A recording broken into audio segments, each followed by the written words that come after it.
You don't always know you're searching. Sometimes it looks like restlessness. Sometimes it looks like getting close to someone, then backing away when they get too close. Sometimes it's the way a certain moments leave you hollow, even when nothing is technically wrong.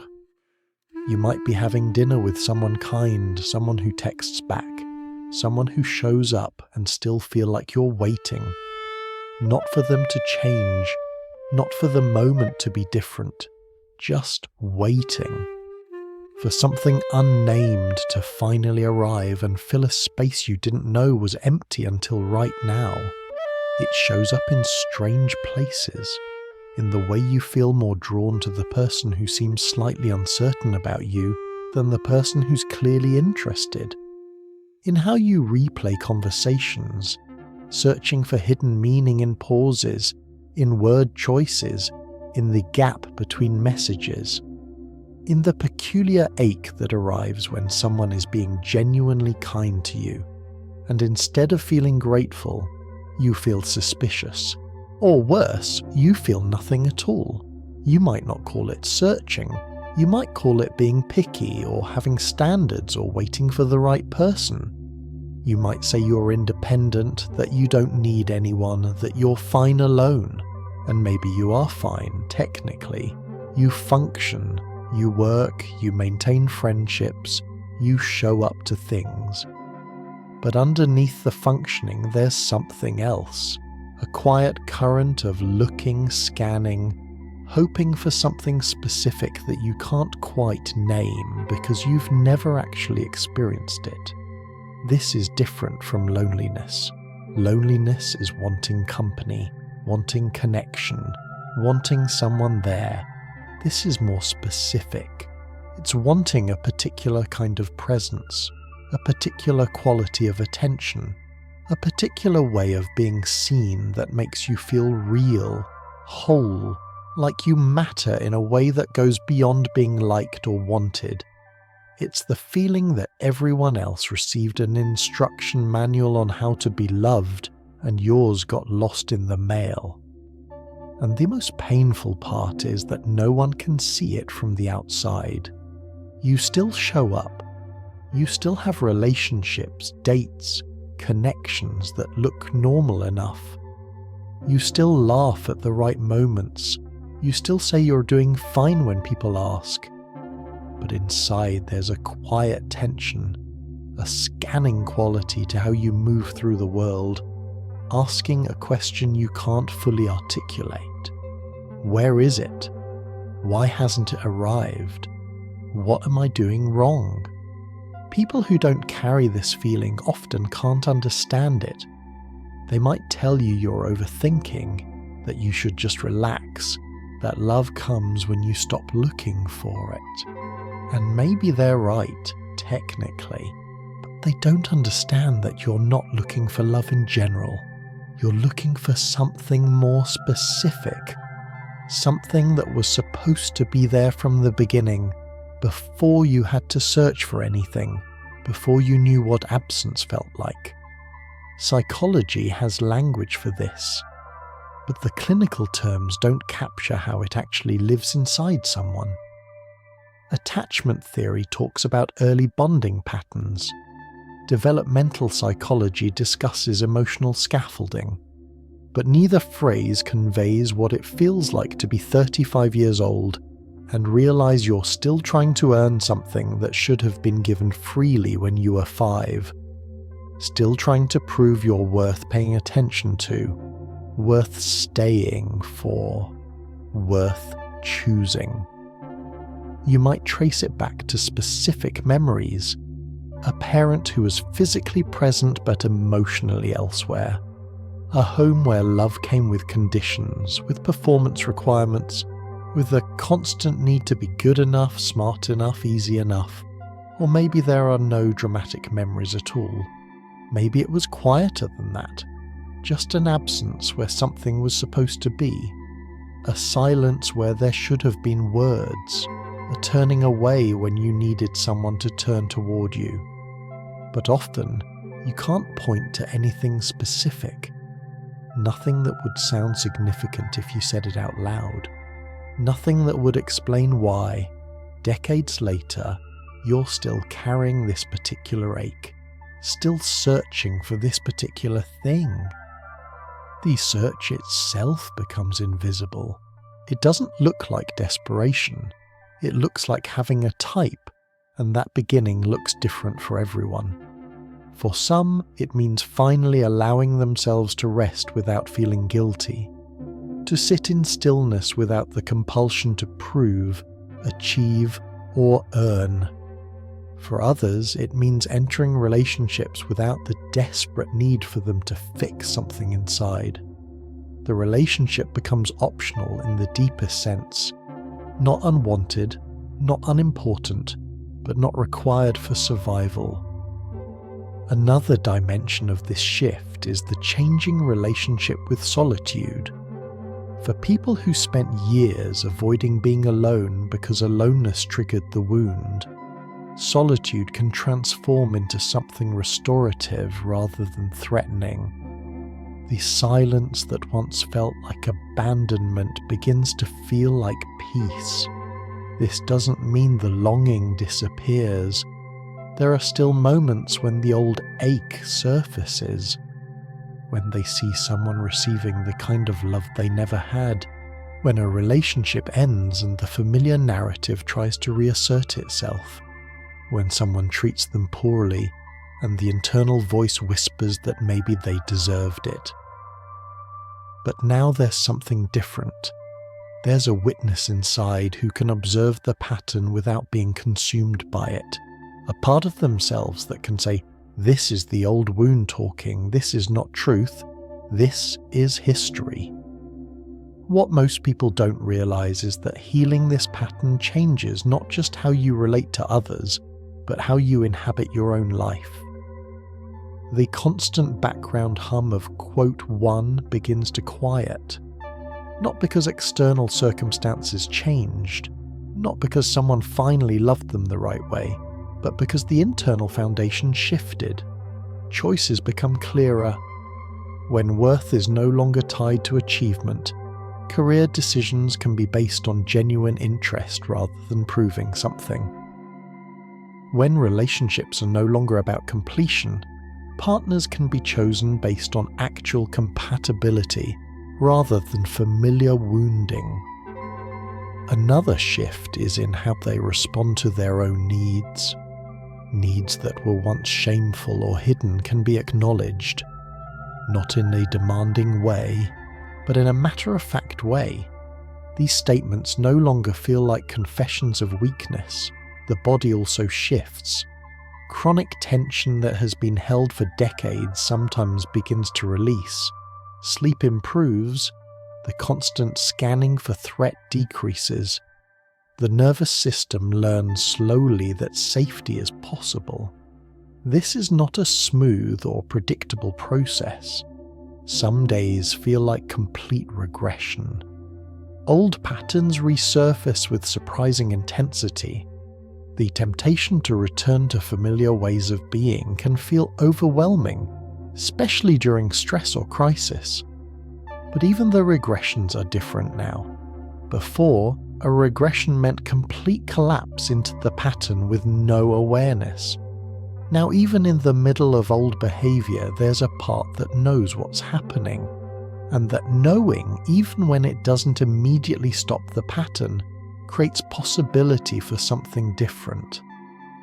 Another unexpected outcome is the development of genuine empathy, not the performative empathy that comes from people-pleasing, but real capacity to hold space for others' pain without needing to fix it or take it on as their own.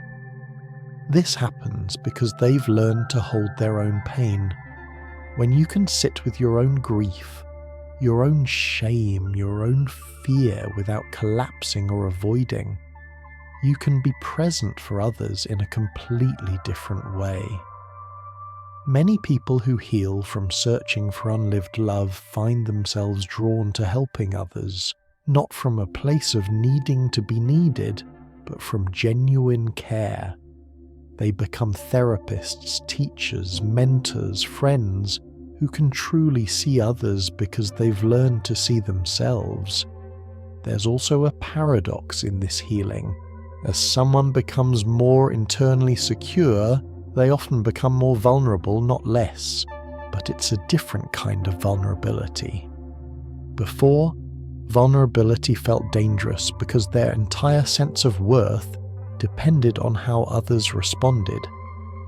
Now, vulnerability is a choice.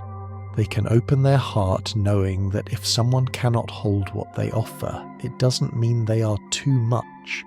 It means that person is not their person. Relationships that do develop after this shift have a different quality. There's less urgency, less desperation, less need to control outcomes. Conflicts don't threaten the foundation. Differences can be navigated without one person disappearing into the other's needs or preferences. What they discover is that the love they were searching for externally was always, in some form, available internally.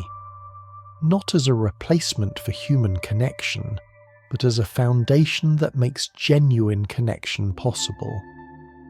This internal love is not narcissism. It's not self-absorption. It's the basic human capacity to regard oneself with compassion, to treat oneself with kindness, to believe in one's own worth not because of achievement or approval, but simply because existence itself is worthy of care. For people who never received this message in childhood, learning it as adults feels revolutionary. And it is. It changes everything. Another layer that emerges in later healing is forgiveness, though this word carries complications. Forgiveness doesn't mean forgetting. It doesn't mean excusing harm. It doesn't mean reconciling with people who cannot offer safe relationship. What it means is releasing the hope that the past could have been different. It means accepting what was and what wasn't without continuing to punish yourself or others for it. This kind of forgiveness is not a gift to those who caused harm. It's a gift to yourself. The energy that was bound up in resentment, in waiting for apologies that will never come, in hoping parents will finally see and acknowledge the harm they caused, that energy becomes available for living when forgiveness arrives. But forgiveness cannot be forced. It emerges naturally as healing progresses. Trying to forgive before anger has been felt and processed often results in false forgiveness that doesn't actually release anything. The anger deserves space too. Anger at parents who are limited. Anger at systems that make consistent attunement nearly impossible. Anger at themselves for years spent searching in the wrong places. This anger is not destructive when it's allowed expression in safe contexts. It's clarifying. And underneath the anger inevitably is grief. Wave after wave of grief for what was needed and never came. Grief for the child who learned to perform instead of simply being. Grief for the years spent searching. Grief for relationships that couldn't survive the healing. This grief is heavy, but it's also holy. It's the recognition that what happened mattered, that the absence had impact, that the wound was real. Grieving is the opposite of minimizing. It's honoring the truth of what was lost. What becomes clear over time is that the search for the love you never received was never really about finding that love out there. It was about learning to provide it for yourself, not as a replacement for human connection, but as the foundation that makes healthy connection possible. This realization can feel lonely at first. The fantasy of being rescued dies hard. But what emerges in place of that fantasy is something more sustainable. The knowledge that you can hold yourself through difficulty, that you can validate your own experience, that your worth is not determined by whether someone else recognizes it. And paradoxically, when this internal foundation is built, external love becomes more available, not because the universe rewards healing, but because secure people choose healthier relationships, because they can recognize genuine care when it appears, because they no longer confuse intensity with intimacy or anxiety with attraction. The relationships they form now are built on reality, not fantasy, on genuine compatibility, not on the hope that this person will finally give them what they've been missing. And because the foundation is different, these relationships can weather storms that would have destroyed earlier attempts at connection. There's also a quiet confidence that develops, not the performative confidence of achievement, but the settled knowing that comes from having faced your deepest wounds and survived, from having sat with shame and come out the other side, from having grieved what cannot be changed and chosen to live anyway. This confidence doesn't announce itself. It's not loud or showy. It's the ability to take up space without apology, to set boundaries without guilt, to say no when something doesn't feel right and yes when something does, trusting your own judgment in ways that were impossible before. Another shift is in how they experience others' opinions. When worth was externally determined, others' judgments felt like verdicts. Now they can hear feedback, consider it, and decide what resonates without collapsing into shame or defensiveness. This doesn't mean they become indifferent to others. Connection still matters. Love still matters. But the quality of mattering is different. Others' opinions inform but don't determine. Others' love enriches but doesn't define. The search doesn't end with dramatic transformation or sudden enlightenment. It ends with small moments of recognition.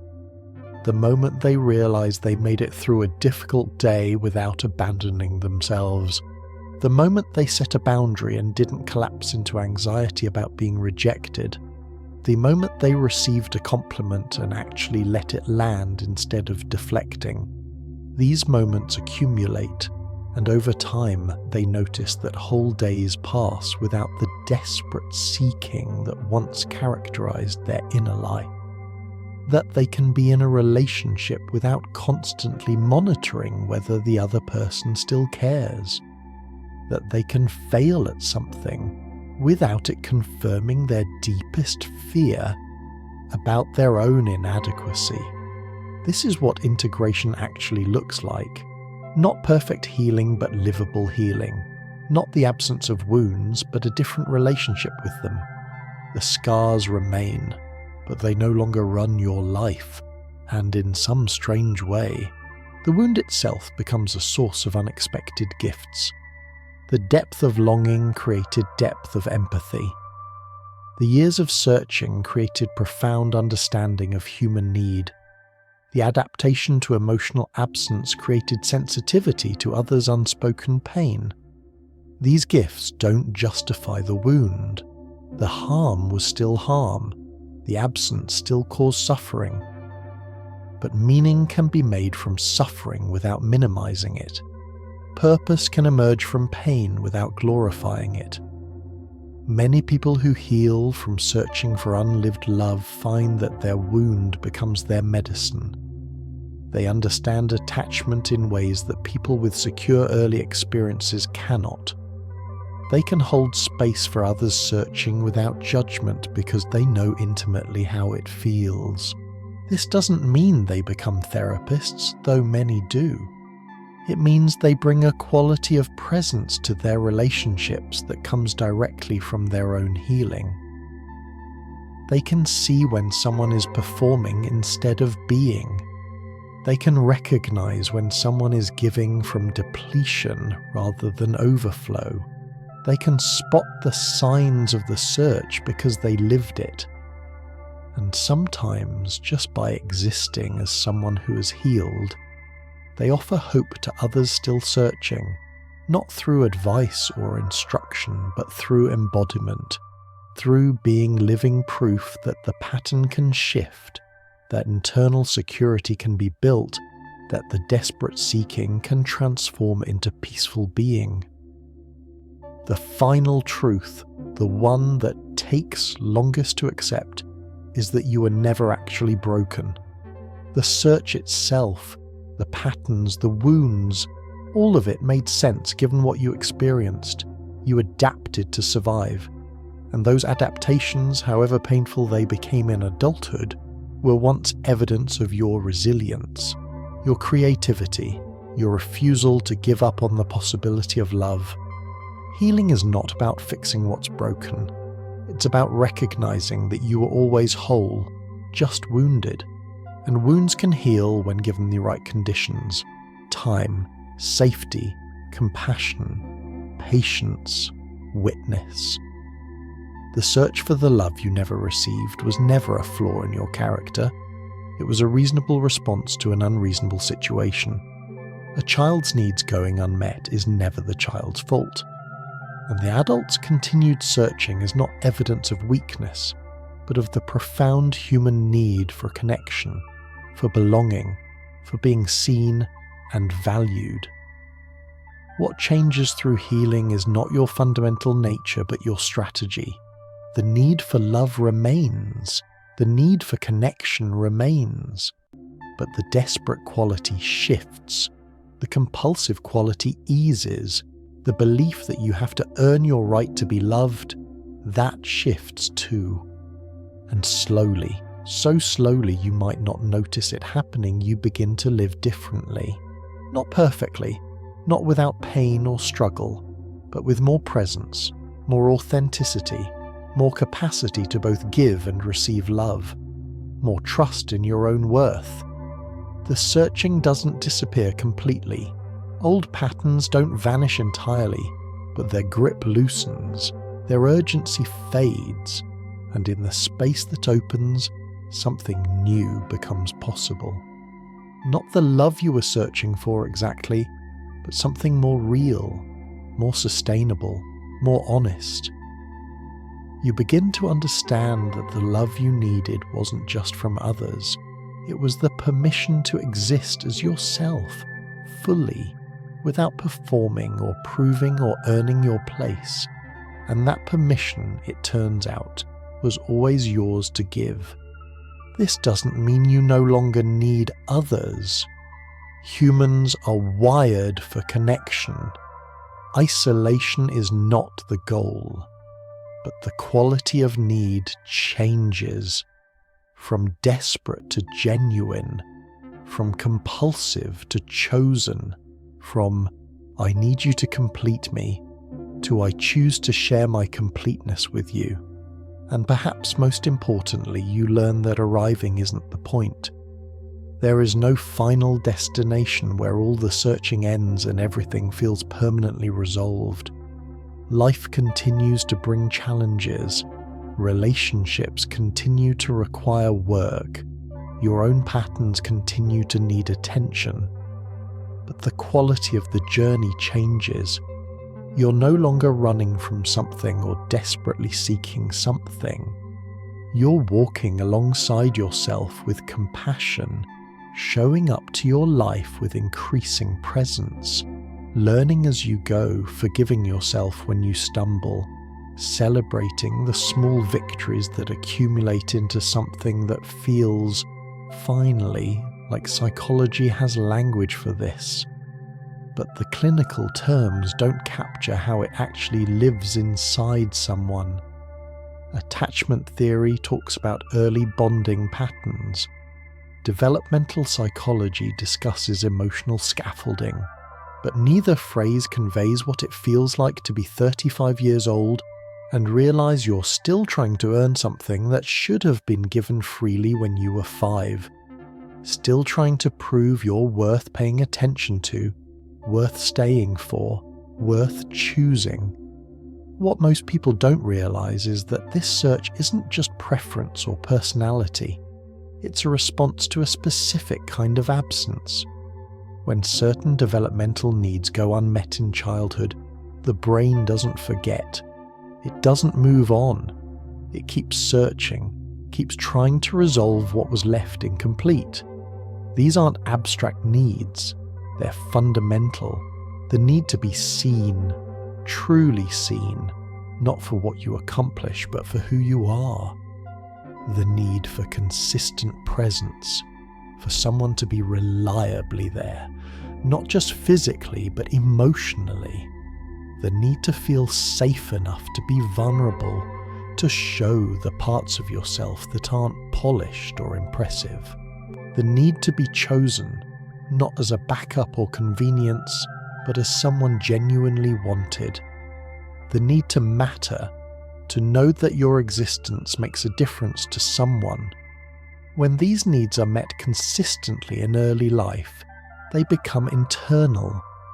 The child internalizes the feeling of being worthy of love, and that feeling becomes the foundation for all future relationships. But when these needs go unmet, something different happens. The need doesn't disappear, it transforms into a search. This is what attachment researchers call an internal working model. It's the template your brain created based on early relational experiences. If love was conditional, your template says love must be earned. If attention was inconsistent, your template says a connection is unpredictable and requires constant vigilance. If emotional needs were met with irritation or dismissal, your template says needs are burdensome and expressing them risks rejection. These templates operate below conscious awareness. You don't wake up thinking, quote, 7. You just notice patterns. You notice you're attracted to people who are hard to read. You notice you feel most alive in relationships that require effort. You notice that when someone is consistently available, something in you loses interest or becomes suspicious. People who search for the love they never received often describe feeling like they're operating from a script they didn't write. They can see themselves making choices that don't serve them, choosing people who can't meet their needs, staying in situations that hurt them, and they don't understand why. If they can see it so clearly, they can't seem to stop. The answer is that the search isn't happening at the level of conscious choice. It's happening at the level of the nervous system, in the patterns encoded before language, before explicit memory, before the capacity to choose differently even existed. The brain is simply trying to complete what was started and never finished, trying to get the need met finally, in a way that repairs the original wound. But here's what makes this particularly painful. The brain doesn't just search for what was missing, it also gravitates toward what's familiar. So someone who experienced emotional unavailability doesn't just search for availability. They often search for unavailability that feels like it could become availability if they just try hard enough. The pattern isn't about finding the opposite of what hurt them. It's about finding the familiar and trying to make it turn out differently this time. Psychologically, this is called repetition compulsion. The unconscious mind recreates early dynamics in an attempt to master them, to get a different outcome, to finally resolve what couldn't be resolved in childhood. But without awareness, this usually just means experiencing the same pain in different relationships, with different people, across years or decades.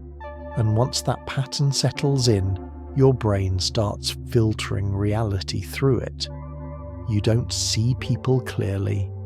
You see them through the lens of what you're hoping to find. You don't measure whether someone is actually good for you. You measure whether they trigger the familiar feeling, the one that says this matters, pay attention, this could be the one who finally gives you what you need. This is why the search rarely looks like searching.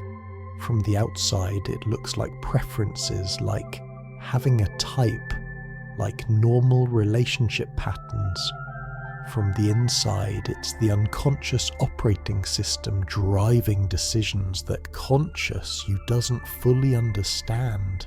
It shows up in the strangest places, not in big moments, in small ones. The person who makes you feel slightly uncertain gets more of your attention than the person who's steady and clear. The conversation where you have to work to be understood feels more real than the one where someone already gets you. The relationship that requires constant proof of worth feels more familiar than the one offering easy affection. This is one of the most confusing aspects of searching for unlived love. What your conscious mind knows you need and what your nervous system recognizes as quote 9 are often completely different. Consciously, you might know you need someone reliable, available, emotionally present. But unconsciously, that person might feel boring, too easy, maybe even suspicious. Something about them doesn't activate the familiar feeling that your brain has learned to associate with love. People who search for the love they never received often find themselves drawn to relationships that have a particular quality. Not exactly dramatic, not obviously toxic, but containing some element of uncertainty, some need to prove yourself, some distance that needs closing. The relationship feels important precisely because it feels slightly out of reach. This can look like attraction to people who are emotionally guarded. You meet someone who seems difficult to know, and instead of seeing that as a red flag, you see it as a challenge. There's something about them that feels familiar, and you convince yourself that if you can just break through their walls, if you can be patient enough, understanding enough, you'll finally access the kind of connection you've been seeking. Or it looks like choosing people who are inconsistently available. They're interested, then distant, then interested again. And instead of recognizing this as a pattern that will likely continue, you interpret the moments of closeness as proof of potential. You tell yourself they just need time. They're dealing with things, they'll eventually be ready for what you're offering, and you wait, giving more than you receive, hoping that your patience and understanding will finally tip the balance. Another common pattern is attraction to people who need fixing or saving. Someone with obvious struggles, clear wounds, visible problems, and you find yourself thinking you can help them, that your love will heal them, that you're uniquely positioned to understand them in ways others haven't. What you don't recognize is that focusing on their needs allows you to avoid looking at your own. The relationship becomes about them getting better, not about whether the relationship actually nourishes you. There's also the pattern of choosing people who are clearly unavailable. They're in another relationship, or they've explicitly said they don't want commitment, or their life circumstances make a real relationship impossible. But somehow this feels safer than choosing someone fully available, because if they can't fully commit, you never have to risk being truly seen and potentially rejected for who you actually are. The unavailability creates a built-in explanation for why you're not getting what you need. What all of these patterns have in common is that they recreate the original dynamic. Just like the parent who was physically present but emotionally unavailable, you choose partners who are there but not fully there. Just like the parent whose affection was conditional on performance, You choose partners whose approval must be earned. Just like the parent who is inconsistent, you choose partners you can't quite count on. From the outside, people might ask why you don't just choose the stable person, the available person, the one who's clearly showing up and offering what you say you want. From the inside, it's not that simple. That person doesn't activate anything. When they text back immediately, when they're clear about their interest, when they show up consistently, your nervous system doesn't recognize it as love. It recognizes it as foreign. This is why so many people who search for unlived love describe feeling no chemistry with healthy available partners. They're telling the truth. They genuinely don't feel attracted. Because attraction, for them, has been wired to uncertainty, to effort, to familiar patterns of emotional distance or conditional approval. Secure attachment doesn't feel like love. It feels like nothing. Another way the search manifests is through testing. You meet someone who seems genuinely interested, and instead of relaxing into it, you find yourself unconsciously testing them, pulling back to see if they'll pursue, creating small conflicts to see if they'll stay, revealing difficult parts of yourself to see if they'll be scared away. You're not consciously trying to sabotage. You're trying to find out if this person will prove themselves different from the original disappointment. But often, the testing itself creates the distance you're afraid of. The search also shows up in how you interpret normal relationship challenges. When someone needs space, you interpret it as rejection. When someone has a bad day and is less attentive, you interpret it as them losing interest. When someone disagrees with you, you interpret it as proof they don't really see you or value you. Your brain is constantly scanning for evidence that this relationship will end the same way the original one did, with your needs unmet and your worth unconfirmed. People who search for the love they never received also often struggle with relationships that are going well. When there's no crisis, no distance to close, no problem to solve, they don't know how to be. The calm feels uncomfortable, so they might create problems, pick fights, withdraw emotionally, anything to recreate the familiar dynamic of needing to work for connection. Another manifestation is the inability to leave relationships that clearly aren't working. You can see that this person can't give you what you need. You can see the pattern. You can articulate all the reasons why this isn't healthy, but you stay anyway. Not because you lack options or self-respect, but because leaving means accepting that this attempt to get the need met has failed. And your unconscious mind isn't ready to accept that, because accepting it means confronting the original wound that still hasn't healed. What makes all of this particularly painful is the confusion. You genuinely don't understand why you keep making choices that hurt you.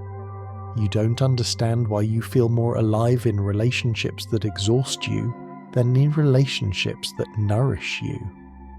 You don't understand why the person who treats you well feels wrong, and the person who keeps you guessing feels right. But this isn't about moral failure or bad judgment. This is your nervous system doing what it was trained to do, seeking the familiar, trying to resolve the unresolved, searching for the specific love that was missing, even if that search leads you toward people and situations that recreate the original absence rather than heal it. The search doesn't look like desperation on the surface. It looks like having preferences, having chemistry, knowing what you want. But underneath, it's a pattern driving toward familiarity, toward repetition, toward one more attempt to finally get it right, to finally earn the love that was supposed to be given freely from the beginning. What most people don't realize is that you're not searching for love in general. You're searching for the specific love that was supposed to be there and wasn't. If you needed to be seen but were overlooked, you search for someone who truly sees you. If you needed consistency but got chaos, you search for reliability. If you needed to matter but felt invisible, you search for someone who makes you feel central to their world. The origin of the search is specific to what was missing, and what was missing shapes everything about how the search unfolds in adulthood. This is why two people can both be searching for unlived love, but have completely different relationship patterns, because they're not searching for the same thing. They're searching for the particular form of love their childhood lacked. For some, the absence was emotional attunement. They grew up with caregivers who didn't or couldn't read their emotional states, who didn't mirror their feelings back to them, who didn't help them make sense of their inner world. So as adults, they search desperately for someone who can attune to them, who can sense what they're feeling before they say it, who can understand them at a level that feels almost psychic. And when they don't find it, or when someone close enough but not quite there, they keep searching. For others, the absence was safety. They grew up in environments that were unpredictable, chaotic, maybe even frightening. Love came with volatility, so as adults they search for absolute certainty, for relationships where they can predict every outcome, where nothing can surprise or threaten them. But true intimacy requires some tolerance for uncertainty, so this search often leads them toward control rather than connection. For others still, the absence was delight. They were fed, sheltered, educated, but they were never delighted in. No one lit up when they entered the room. No one seemed genuinely happy about their existence beyond what they could provide or accomplish. So as adults, they search for someone who will find them inherently wonderful, not for what they do but for who they are. And because they never internalize that feeling, they can't quite believe it when someone offers it. It feels too good to be true, so they dismiss it or search for the catch. Another form of absence is prioritization. Some children grow up in families where they were never the priority. Maybe there were other siblings with more pressing needs, or parents consumed by work or their own problems, or family dynamics where the child learned early that their needs came last. So as adults, they search for relationships where they are clearly, unambiguously the priority, where someone chooses them first, consistently. But because they never learned what that feels like, they often can't recognize it when it's offered. They're too busy testing, questioning, needing more proof. Still another absence is unconditional acceptance. Many children grow up with conditional regard. Love and approval came when they performed correctly, when they met expectations, when they made their caregivers look good or feel good. Mistakes were met with withdrawal of affection. Vulnerability was met with criticism or shame. So as adults, they search for someone who will love them without conditions. But because they learned that love must be earned, they can't quite accept unconditional love when it's offered. They keep trying to earn what's being freely given, which often exhausts the person offering it. What rarely gets acknowledged is that these searches make complete psychological sense. If something fundamental was missing in childhood, the brain doesn't just accept the absence. Especially in early years, when the child is completely dependent on caregivers for survival, unmet attachment needs create a kind of open loop in the nervous system. The need was activated but never met, started but never completed, and the brain keeps trying to close that loop. This isn't conscious. It's not a choice the person is making. It's the nervous system operating according to its programming, which says that unmet attachment needs threaten survival and must be resolved. The problem is that the adult brain is still trying to resolve a childhood need, and the strategies available to an adult can't actually touch a wound that formed before language, before explicit memory, before the sense of self was fully developed. Another painful reality is that the absence often wasn't dramatic. Many people searching for unlived love come from families that looked functional from the outside. There was no obvious abuse or neglect. They were fed, clothed, educated.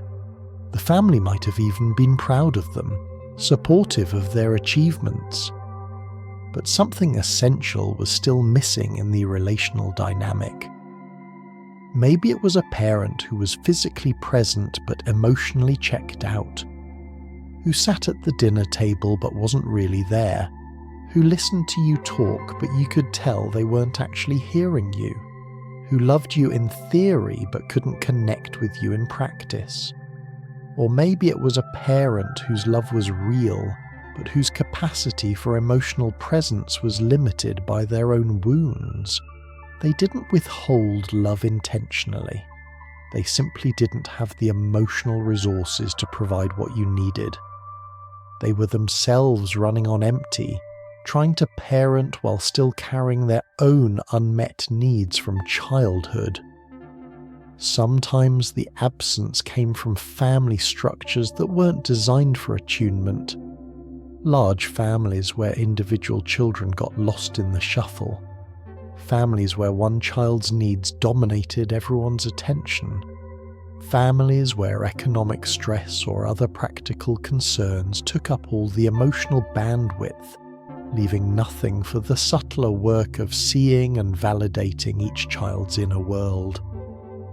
And sometimes the absence was more about misattunement than complete absence. The parent was there, was trying, was offering love, but it was the wrong kind of love for who the child actually was. The introverted child with extroverted parents who kept pushing them into social situations. The sensitive child with practical parents who dismissed their emotions as dramatic. The creative child with rigid parents who valued conformity. The love was there, but it didn't meet the child where they were. What makes this particularly complicated is that children don't have the cognitive capacity to understand these nuances. They don't think quote 11 or quote 12, they think quote 13. Because children are egocentric by developmental necessity. When needs aren't met, the child's conclusion is almost always about their own unworthiness, not about the limitations of the environment or caregiver. This is how the core wound forms, not through a single dramatic event, but through accumulation. Day after day, week after week, year after year of small moments where the child reached and no one reached back, where the child expressed and no one mirrored, where the child needed and the need went unmet or was met with the message that needing is burdensome. Over time, this creates what psychologists call an attachment wound. It's not just a memory or a belief. It's a deep neurological and emotional pattern that shapes how the person experiences all future relationships. The wound becomes the lens through which all connection is interpreted, all love is measured, all worthiness is evaluated. And here's the cruel part. The search feels so right when you encounter someone who carries the exact quality you've been missing. It doesn't feel like finding something new. It feels like coming home, even when home was never actually safe, even when what you're recognizing isn't love but familiar pain dressed in slightly different clothes. This is why the search is so persistent and so hard to change. Because at a deep level, your nervous system believes that resolving the original wound is a matter of survival, and it will keep driving you toward familiar dynamics, toward people who trigger the same patterns, toward one more attempt to finally get it right, to finally earn the love that should have been yours from the beginning. The search isn't about what you consciously want. It's about what your nervous system is still trying to resolve. And until that distinction becomes clear, the pattern continues. Relationship after relationship, year after year, leaving you confused about why you keep ending up in the same place, despite genuinely wanting something different. Here's something deeply counterintuitive.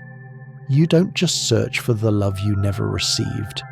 You also search for the pain you did receive, not because you want to suffer, not because you're broken, but because your nervous system recognizes familiar pain faster than it recognizes unfamiliar safety. This is where the pattern gets even more complicated. The brain doesn't just have a template for what was missing, it also has a template for what was there, and what was there, even if it was painful, becomes what feels like home. Not safe, not good, but recognizable. And to the nervous system, recognizable often feels more trustworthy than unknown, even when the unknown is actually healthier. This is why people raised by emotionally unavailable parents often choose emotionally unavailable partners. Why people who experienced criticism as children are drawn to critical partners. Why people who grew up walking on eggshells find themselves in relationships where they're still carefully managing someone else's moods. It's not that they enjoy pain, it's that pain in familiar packaging feels more real than ease in unfamiliar form. The confusion between chemistry and trauma repetition is profound. That intense pull towards someone, that feeling of this is different, this matters, this could be it, often signals not compatibility but familiar wounding. The relationship that feels most exciting is frequently the one that echoes childhood dynamics most closely. Your body recognizes the pattern before your mind can name it, and that recognition feels like destiny, like fate, like this person is special in a way no one else has been. But what you're actually recognizing isn't love. It's the familiar shape of the original wound. The emotional unavailability that reminds you of a distant parent. The criticism that echoes the conditional approval you grew up with. The inconsistency that matches the unpredictable environment of your childhood. Your nervous system lights up not because this is good for you, but because this is what it knows. This creates a painful cycle. You choose someone who cannot meet your needs in the same way as your early caregivers could not. Then you work desperately to get that person to provide what's missing. You try harder, love better, understand more deeply, hoping that if you can just be enough, do enough, give enough, they'll finally offer what you need. And when they can't or don't, you don't leave. You intensify your efforts, convinced that the problem is your approach, not the fundamental mismatch. Another common pattern is attraction to unavailable partners. Not just people in other relationships, but people who are emotionally unavailable, commitment averse, geographically distant or otherwise unable to provide consistent connection. and the unavailability itself becomes part of the appeal. Because if they can't fully commit, you never have to risk the vulnerability of being fully seen. If they're distant, you never have to confront whether you're actually capable of intimate connection. The unavailability protects you from the very thing you think you're seeking. When love was conditional or inconsistent in childhood, unconditional availability in adulthood feels wrong. It doesn't match the internal template, so healthy, available partners often feel boring. There's no challenge, no pursuit, no need to prove yourself. And without those elements, the relationship doesn't activate the familiar feeling that your brain has learned to associate with love. This is why people searching for unlived love often say they're not attracted to people who treat them well. They're telling the truth. They genuinely aren't attracted because attraction has been wired to familiar dynamics. The kind, available, emotionally present person doesn't create the chemical reaction that unavailable, unpredictable, or emotionally distant people create. And because we tend to trust our feelings of attraction, we assume the absence of chemistry means the person isn't right for us, never questioning whether our chemistry compass is pointing in the wrong direction. When they do find themselves in relationships with available, healthy partners, sabotage often follows. Not conscious, malicious sabotage, but subtle ways of creating distance. Finding flaws that become increasingly intolerable, becoming critical or withdrawn, starting fights over small things, anything that recreates familiar emotional distance that gets back to a relational temperature their nervous system recognizes. Another painful pattern is the cycle of pursuit and disappointment. They choose someone who cannot fully meet their needs. They pursue that person's approval, affection, commitment, and when the person cannot give what's being sought, rather than recognizing the fundamental mismatch and leaving, they intensify their efforts.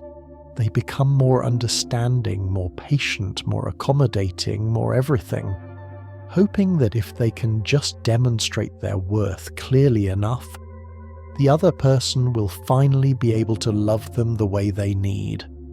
This pattern can continue for months or years. The person keeps almost getting what they need, which feels like progress, like they're close to breakthrough.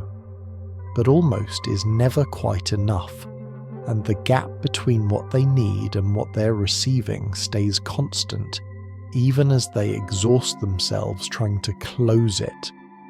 These relationships also tend to be emotionally exhausting in a specific way. There's constant assessment of where things stand, constant monitoring of the other person's mood, interest level, availability, constant adaptation to the partner's needs, preferences, or distance, constant mental rehearsal of conversations, analysis of interactions, searching for signs of progress or regression. The relationship takes up enormous mental and emotional space, but it never quite feels secure. From the outside, it can look like they're choosing poorly, like they lack judgment or self-respect. From the inside, they're not choosing poorly, they're choosing familiarly, and familiar to the nervous system equals safe, even when familiar is actually the opposite of safe. They're not drawn to pain, they're drawn to the shape of their original wound, to dynamics that echo early experiences, to patterns that feel like they offer one more chance to finally get it right. What makes this even more painful is that often they can see the pattern. They know they're repeating something. They know this person is similar to the last person who couldn't meet their needs. But knowing doesn't automatically translate into different choosing. because the choosing is happening at a level below conscious awareness, in the parts of the brain that formed before language, before explicit thought, before choice, as we understand it even existed. This is why healing isn't about trying harder in relationships. It's about learning to recognize when your nervous system is confusing familiar with right, when intensity is being mistaken for intimacy, when the search itself has become the point rather than what you're supposedly searching for. Until that recognition happens, the pattern continues, pulling you toward the same type of person in different bodies, the same dynamic in different contexts, the same outcome despite your best efforts to make it different this time. Another psychological layer that rarely gets talked about is how, over time, searching becomes more than something you do. It becomes who you are. Your identity starts organizing itself around being the person who is looking, waiting, almost there but not quite. And once that identity settles in, arrival becomes terrifying. This might sound strange. If you're searching for something, wouldn't finding it be the goal? But psychologically, it's more complicated than that. When your entire sense of self is built around seeking, around working towards something, around the narrative of quote 15 actually getting it threatens your identity. Who are you if you're not searching anymore? Who are you if the thing you've been organizing your life around is no longer missing? People who search for the love they never received often unconsciously sabotage when they get close to actually receiving it. They choose people who are almost right but not quite. They create problems in relationships that could actually work. They find reasons to leave when someone gets too close to actually seeing and loving them. Not because they don't want love, but because receiving it would require becoming someone different, someone who doesn't carry that ache anymore, someone who doesn't have the search to organize their life around. There's a strange comfort in yearning that people don't often acknowledge. Yearning is familiar. Yearning doesn't require the vulnerability of having. Yearning lets you maintain the fantasy of what it would be like without having to risk the reality. As long as you're searching, you can tell yourself that fulfillment is just around the corner, that you haven't failed, you're just still working toward it. But actually finding what you're looking for means confronting a different set of fears. The fear that even when you get what you think you need, it won't fix what's broken inside. The fear that you won't know how to hold it, how to be with it, how to trust it. The fear that you'll be exposed as somehow defective, that the person will see you fully and realize you weren't worth the effort after all. So some people stay in perpetual pursuit. They keep choosing people who require chase, who maintain distance, who never quite commit fully. Because the pursuit is safer than the catch. The searching is more comfortable than the finding, and the identity of seeker feels more stable than the vulnerable uncertainty of being someone who is actually seen and loved. This pattern also shows up in self-sabotage around other forms of success or arrival. People who search for unlived love often struggle with completion in other areas of life. They start projects but don't finish them. They get close to goals but find reasons to stop before full achievement. They create lives of almost, of nearly, of not quite yet. Because arriving at completion in any area means confronting the possibility that external achievement doesn't actually fill the internal void. Another dimension of this is worthiness. When someone has internalized the belief that they are fundamentally unworthy, Receiving what they want creates massive cognitive dissonance. Their experience contradicts their core belief about themselves, and because core beliefs are deeply resistant to change, it's often easier to sabotage the experience than to update the belief. Easier to confirm quote 16 than to integrate the reality that maybe they do. From the outside, this looks like self-destruction. From the inside, it's self-protection. Protection from the vulnerability of hope. Protection from the risk of disappointment. Protection from having to let go of a familiar identity and become someone new. The seeker identity is painful, but it's known.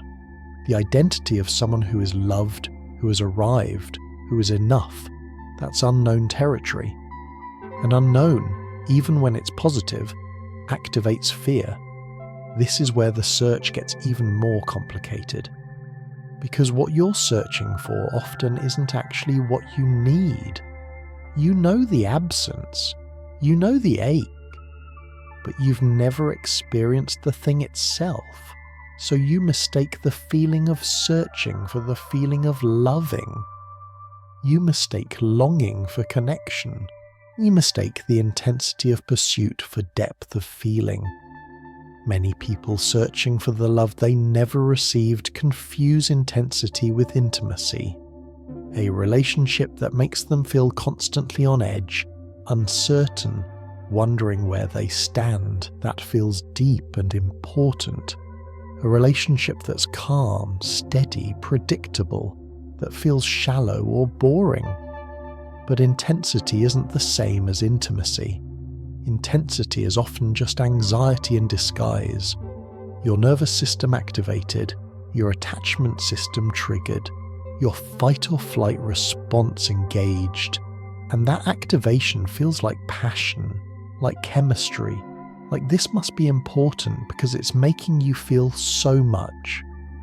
Real intimacy, the kind that comes from secure attachment, often feels quieter. There's less drama, less urgency, less emotional roller coaster. And to someone whose nervous system learned to equate love with activation, that quiet intimacy doesn't register as love. It registers as nothing, as boring, as lack of connection. So they dismiss it or sabotage it, searching for the familiar intensity that their body recognizes even though their mind knows it's harmful. Another confusion is between obsession and love. When you can't stop thinking about someone, when they occupy your mind constantly, when you feel desperate to be near them, to hear from them, to know where you stand with them, that can feel like love. Like they must be special, must be the one, because no one else has ever made you feel this way. But what you're actually feeling is often anxious attachment. Your nervous system in overdrive, trying to secure connection with someone who is triggering your abandonment wounds. The obsession isn't evidence of how right they are for you. It's evidence of how much they're activating your unmet needs. People searching for unlived love also often confuse drama with passion. A relationship full of fights and makeups, breakups and reconciliations, high highs and low lows that feels passionate. A relationship that's stable, where conflicts are resolved calmly, where there's consistent affection without constant rupture and repair, that can feel flat. But drama isn't passion, it's instability. And instability, when it's what you grew up with, feels like home, feels like love, feels real in a way that stability never can. Another misunderstanding is mistaking anxiety for attraction. That flutter in your stomach when you see them, that racing heart, that nervousness, it feels like chemistry, like your body is telling you this person is special. But your body might actually be telling you this person is familiar, that they're triggering your attachment system, activating old wounds, recreating dynamics you recognize. The anxiety isn't attraction, it's your nervous system saying, quote, 17, quote. But important doesn't mean good. It often just means familiar. There's also confusion between potential and reality. People who search for unlived love often fall in love with what someone could be, rather than what they are. They see glimpses of emotional availability and imagine a fully available partner. They see moments of kindness and imagine consistent kindness. They see occasional deep connection and imagine that depth could be the norm. They're not loving the person in front of them. They're loving the fantasy of who that person might become if they would just heal, change, grow, try. This focus on potential allows them to stay in relationships that aren't actually working because they're not evaluating the relationship as it is. They're evaluating it based on what it could become, and potential is infinite. You can wait years for potential to be realized, giving and hoping and believing that breakthrough is just around the corner. Meanwhile, your actual needs in the actual present go unmet. Another aspect of this confusion is mistaking the feeling you associate with love for actual love itself. If love in childhood came with anxiety, with uncertainty, with the need to earn and prove, then as an adult, those feelings become what love is supposed to feel like. When someone loves you without making you work for it, without keeping you guessing, without requiring constant proof, it doesn't feel like love. It feels like something is missing. Because what's missing is the familiar struggle, the familiar anxiety, the familiar need to earn what should be freely given. This is why so many people describe finally receiving healthy love as feeling boring at first. Not because it actually is boring, but because their nervous system learned to equate love with effort, with chase, with working to deserve it. And ease feels like the absence of something real, like there's no they're there, like this person must not really care if they're not making you prove yourself worthy of their care. What they don't realize is that they're searching for a feeling, not for actual love. And the feeling they're searching for is actually the feeling of childhood wounding, the feeling of almostness, of maybe if I just try harder, of please see me, please choose me, please stay. That feeling became their definition of what love is. So when real love shows up, love that doesn't require those things, they don't recognize it. They dismiss it. They search for the familiar painful feeling and call it chemistry. Call it passion. Call it finally finding someone who matters. The work, then, isn't just about finding the right person. It's about learning to recognize that your felt sense of what love is has been shaped by what love wasn't. That the intensity you're drawn to isn't actually connection. That the uncertainty that feels exciting is actually triggering. That the work required to earn someone's affection isn't proof of its value, but proof of its conditionality. Until you can distinguish between the feeling of love and the feeling of your wound being activated, you'll keep searching in the same places for the same type of person, getting the same results while wondering why it never works out. Another overlooked factor is how the search itself changes you.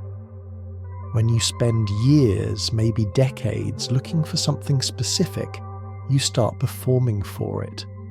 You become hyper-vigilant to signs of approval or rejection, interest or withdrawal. You learn to read micro-expressions, shifts in tone, changes in text response time. You become fluent in the language of almost, expert at detecting whether you're gaining or losing ground in someone's affections. This hypervigilance is exhausting.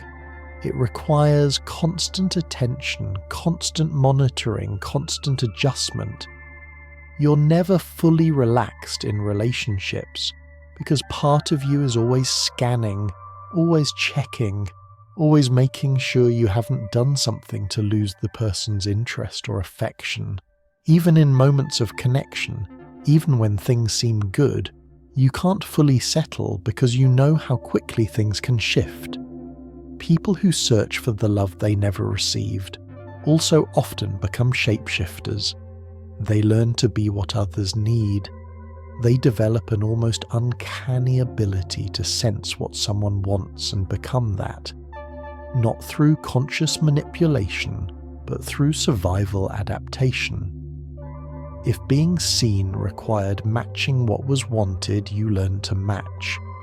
You learn to hide the parts that seem to cause withdrawal and emphasize the parts that seem to generate approval. Over time, this creates a peculiar problem. You become so good at being what others need that you lose track of who you actually are. You know how to perform stability, perform interest, perform enthusiasm, perform whatever the situation seems to require. But underneath the performance, there's often just confusion about what you genuinely feel, what you genuinely want, what you genuinely are when you're not trying to be acceptable. Another change is the development of over-functioning in relationships. If you learned that love required work, that connection wouldn't just happen, but had to be created and maintained through effort, you become the person who does all the emotional labor. You're the one checking in, planning dates, initiating difficult conversations, doing the work of keeping the relationship alive. And you don't necessarily resent it at first because it feels like what you're supposed to do, like your job in relationships. But over-functioning creates resentment eventually, because you're giving and giving, but you're not receiving in proportion. And what you don't realize is that your over-functioning often prevents the other person from stepping up. You don't leave space for them to pursue you, care for you, show up for you, because you're already doing everything. Your over-functioning looks like generosity, but it's often actually control. If you're doing everything, you don't have to risk the vulnerability of needing, the possibility that if you stopped doing so much, the person might not meet you halfway. There's also the way the search affects your relationship with receiving. People who search for unlived love often struggle profoundly with letting others give to them. When someone offers help, they minimize their need for it. When someone compliments them, they deflect. When someone wants to care for them, they insist they're fine. Receiving feels uncomfortable, vulnerable, even dangerous, because receiving requires admitting need, and need was what got you hurt in the first place. So you become someone who gives endlessly, but receives poorly. You're comfortable in the caretaker role, but deeply uncomfortable being cared for. This creates relationships where you're essential but not intimate. People need you, depend on you, value what you provide, but they don't really know you, because you've never let them close enough to see the parts of you that need, that hurt, that aren't always okay. Another way the search changes you is through the constant mental rehearsal. When you're searching for something specific, your mind is constantly running simulations, imagining how it would feel if this person finally loved you the right way, playing out conversations where you're finally seen, rehearsing scenarios where you finally matter to someone the way you needed to matter. This mental rehearsal takes enormous energy. You're living partially in fantasy, in the imagined future where your needs are finally met, which means you're not fully present in your actual life. Over time, you can become so skilled at adaptation, at reading rooms, at becoming what you think will finally earn what you're searching for, that you genuinely lose track of who you are underneath the performance. The mask becomes so familiar you forget you're wearing it. And when someone asks what you want, what you feel, what you need, you genuinely don't know. Because you've spent so long being what others need that your own desires have become foreign territory. This is why so many people who feel behind also feel exhausted even when their lives don't look that demanding on the surface. They're not just navigating regular relationship stress, they're carrying an invisible weight. The weight of unmet need, perpetual vigilance, constant self-editing, and the quiet desperation of trying to fill a space that might not have clear boundaries. The emotional labour of searching is immense.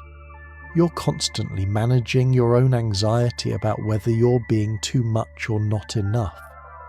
Constantly monitoring the other person's responses to gauge whether you're maintaining their interest.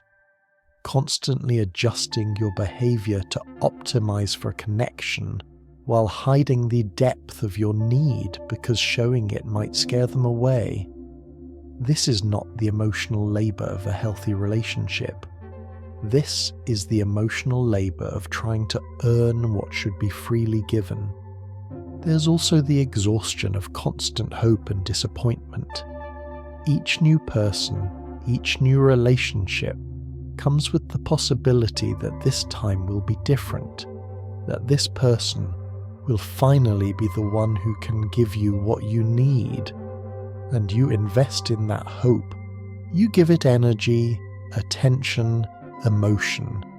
And when it doesn't work out, when this person turns out to be the same as the last, just wearing a different face, the disappointment is crushing. But you can't stay in the disappointment because hope is what keeps you going.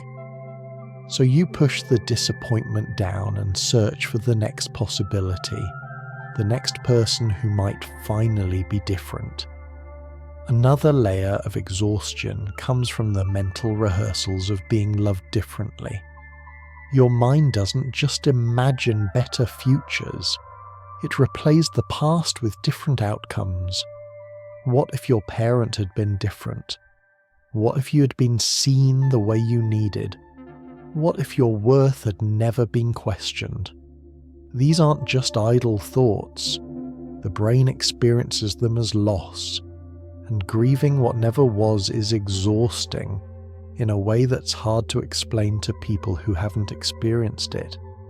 People who search for the love they never received often describe feeling tired in their bones, not the physical fatigue that comes from overwork, but an emotional and psychological fatigue that rest doesn't touch.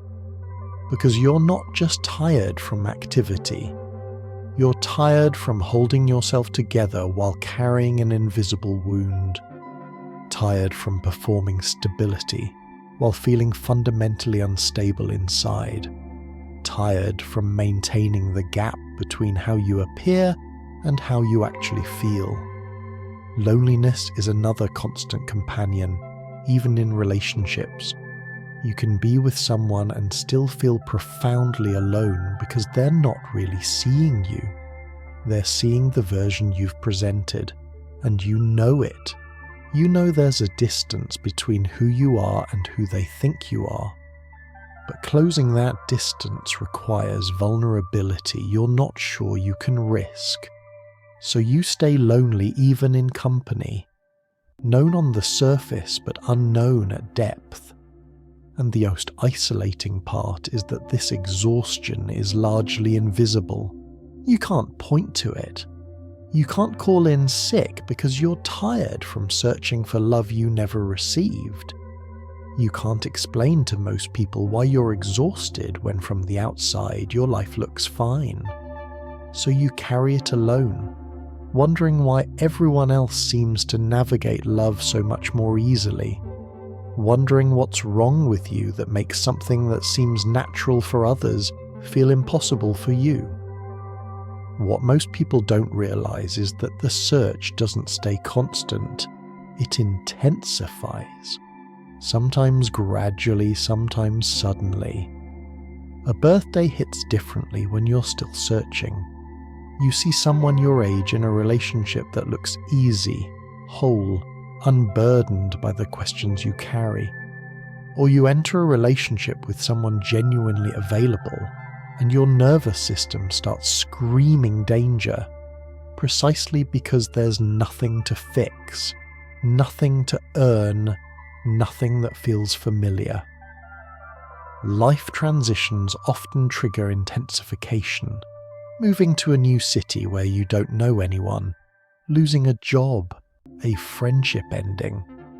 Anything that destabilizes your external life can intensify the internal search, because the wound feels more exposed when other structures aren't there to distract from it.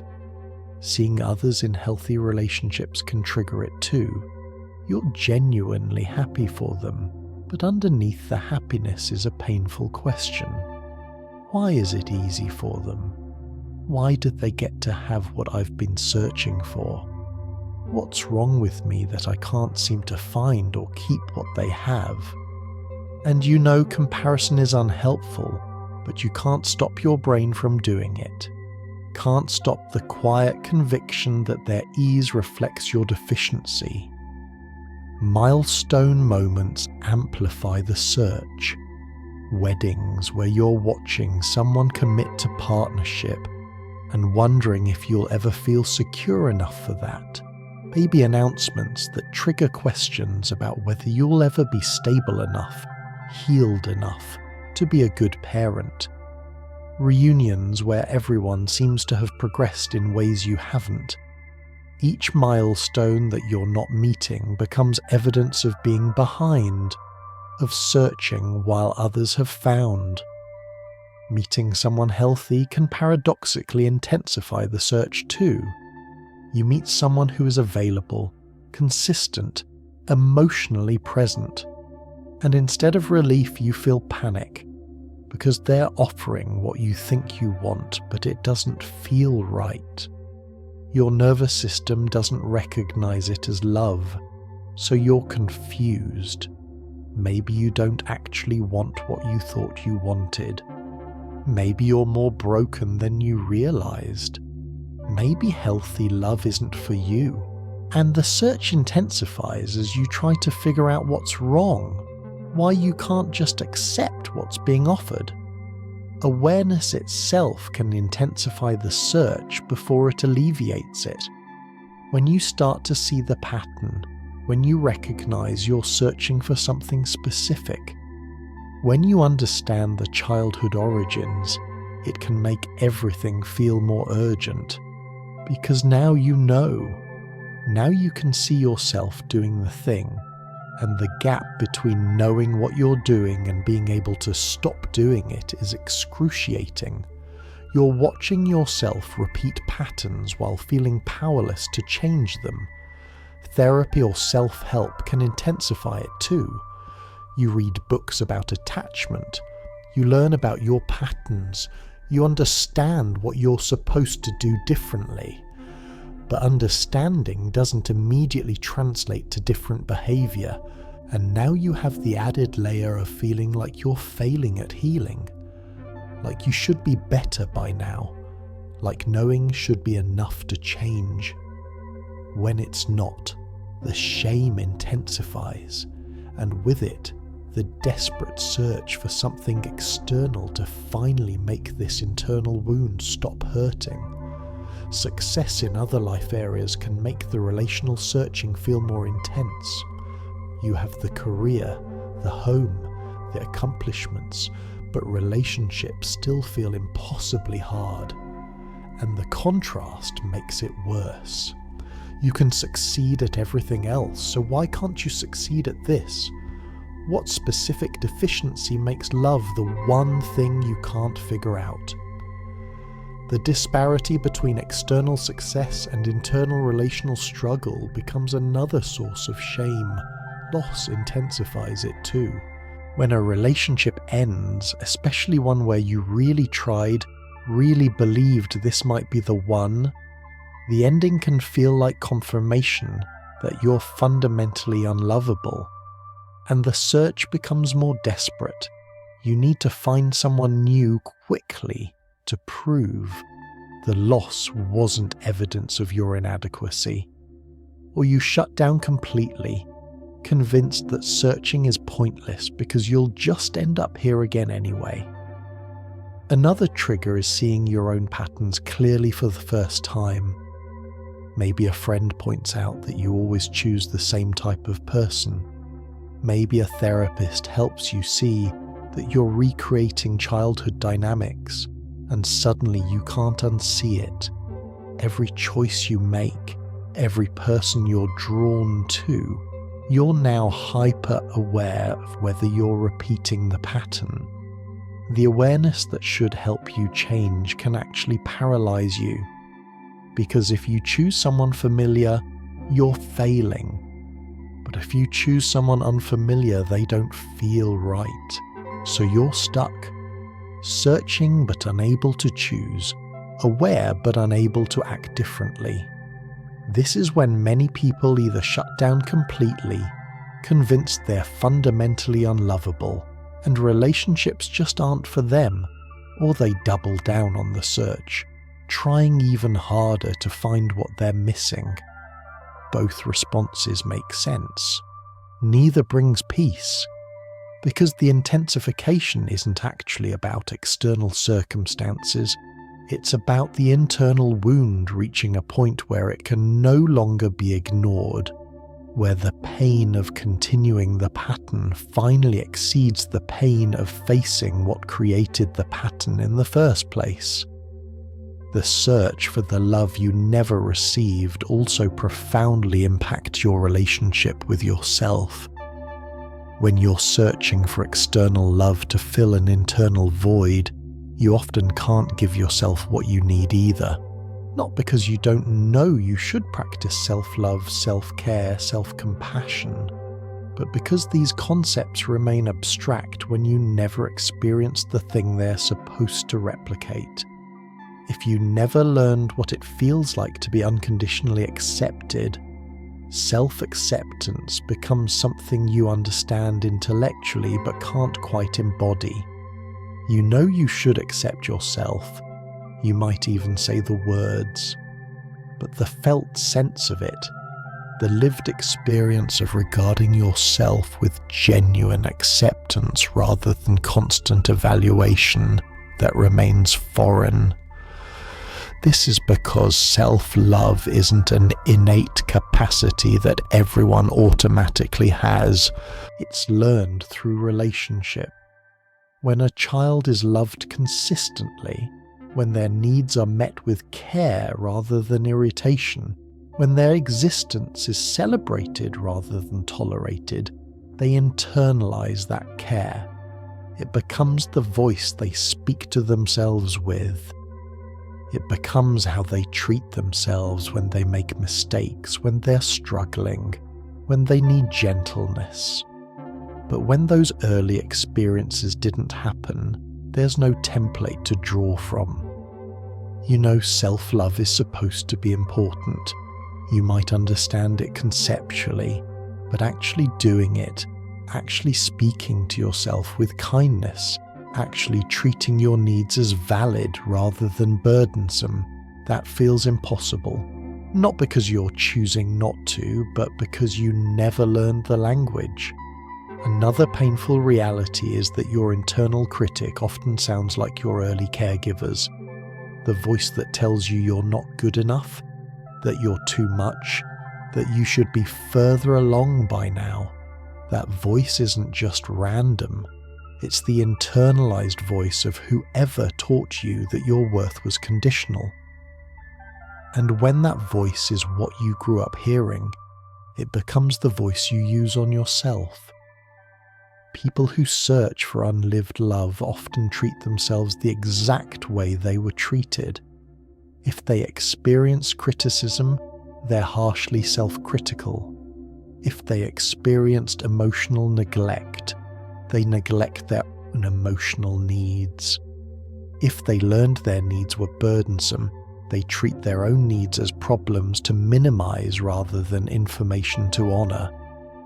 They recreate the original dynamic internally, becoming to themselves what their caregivers were to them.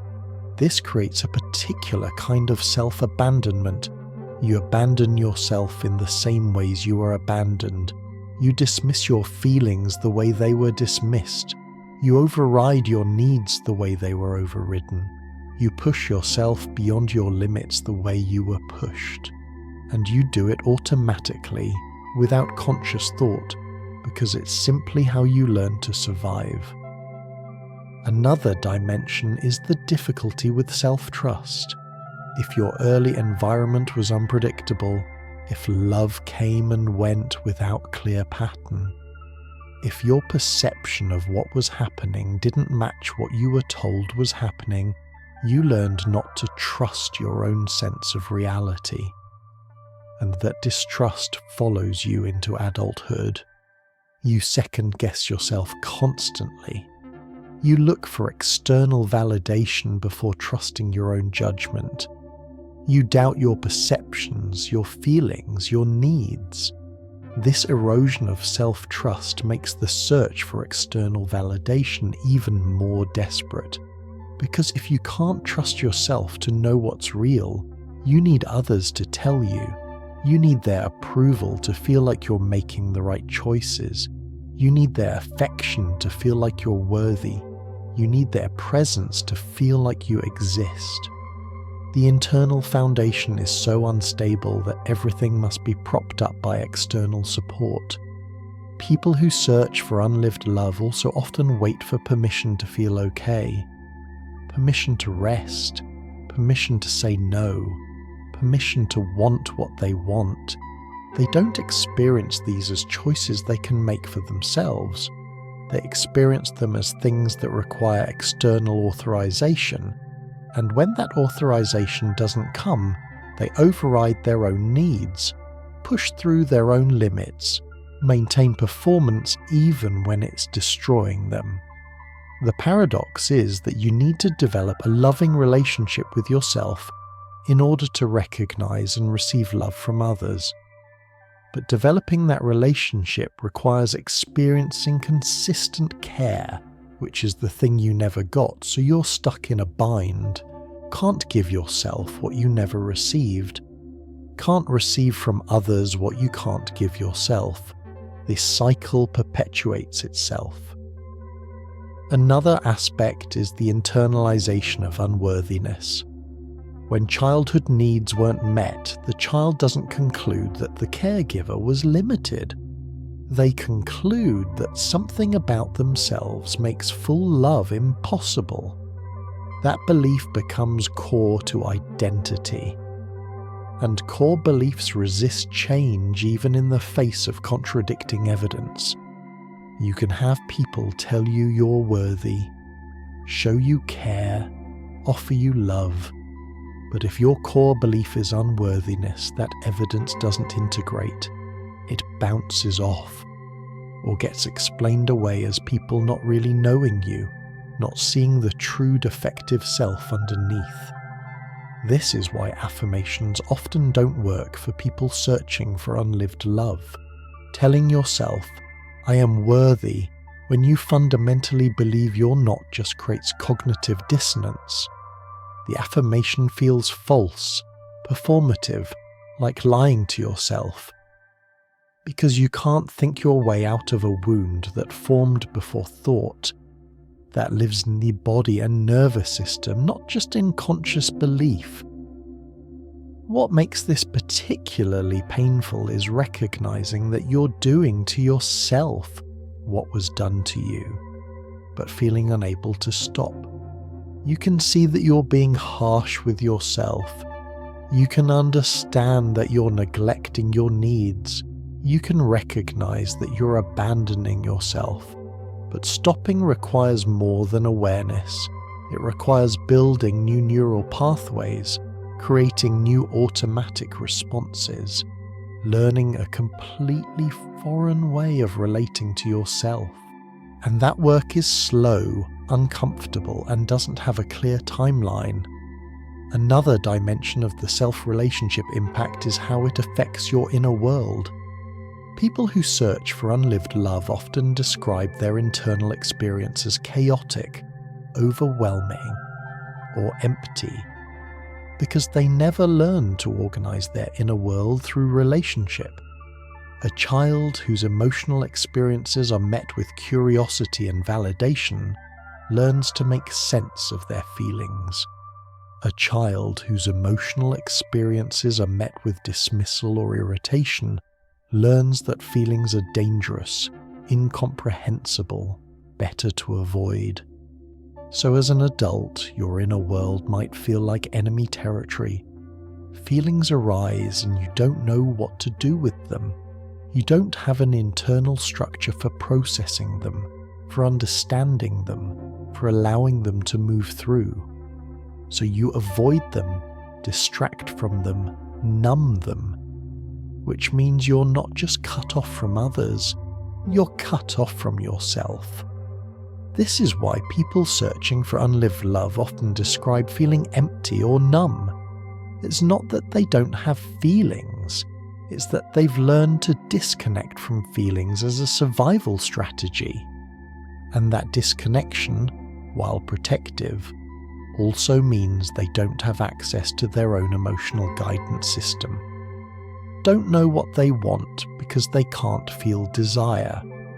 Don't know what they need because they can't feel need. Don't know who they are because they can't feel the felt sense of self that comes from being connected to your internal experience. The work of healing this aspect requires learning to befriend yourself, to develop curiosity about your inner world rather than fear or judgment, to practice being with yourself the way you wish someone had been with you. And this work is deeply uncomfortable because it means facing everything you've been avoiding, feeling everything you've been numbing, acknowledging everything you've been denying.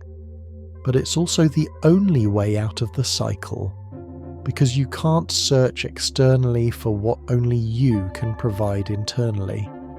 This is also why the search often involves a specific pattern of self-sabotage.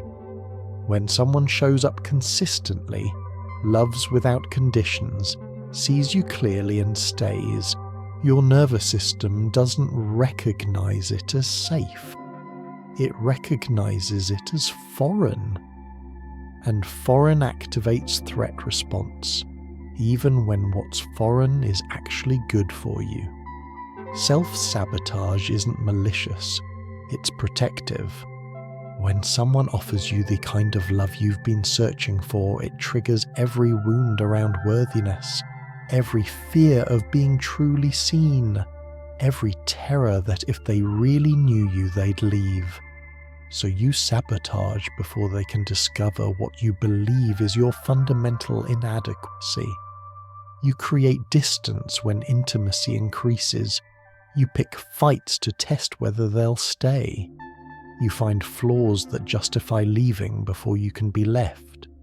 People who search for the love they never received often describe a pattern of pushing away people who are good for them, not consciously, not intentionally. But when someone treats them well, offers consistent affection, shows up reliably, something inside rebels. This person feels wrong somehow, too available, too interested, too willing to stay. And that feeling of wrongness is actually your nervous system saying, this doesn't match my template for love, I don't know what to do with this, abort, abort, abort. Another form of sabotage is testing. You meet someone who seems genuinely interested, and instead of accepting that at face value, you start testing them, pulling back to see if they'll pursue, creating small conflicts to see if they'll stay, revealing the difficult parts of yourself to see if they'll be scared away. You're not consciously trying to ruin the relationship. You're trying to confirm whether this person will prove themselves different from your early experiences, but the testing itself often creates the distance you fear. There's also the pattern of leaving before being left.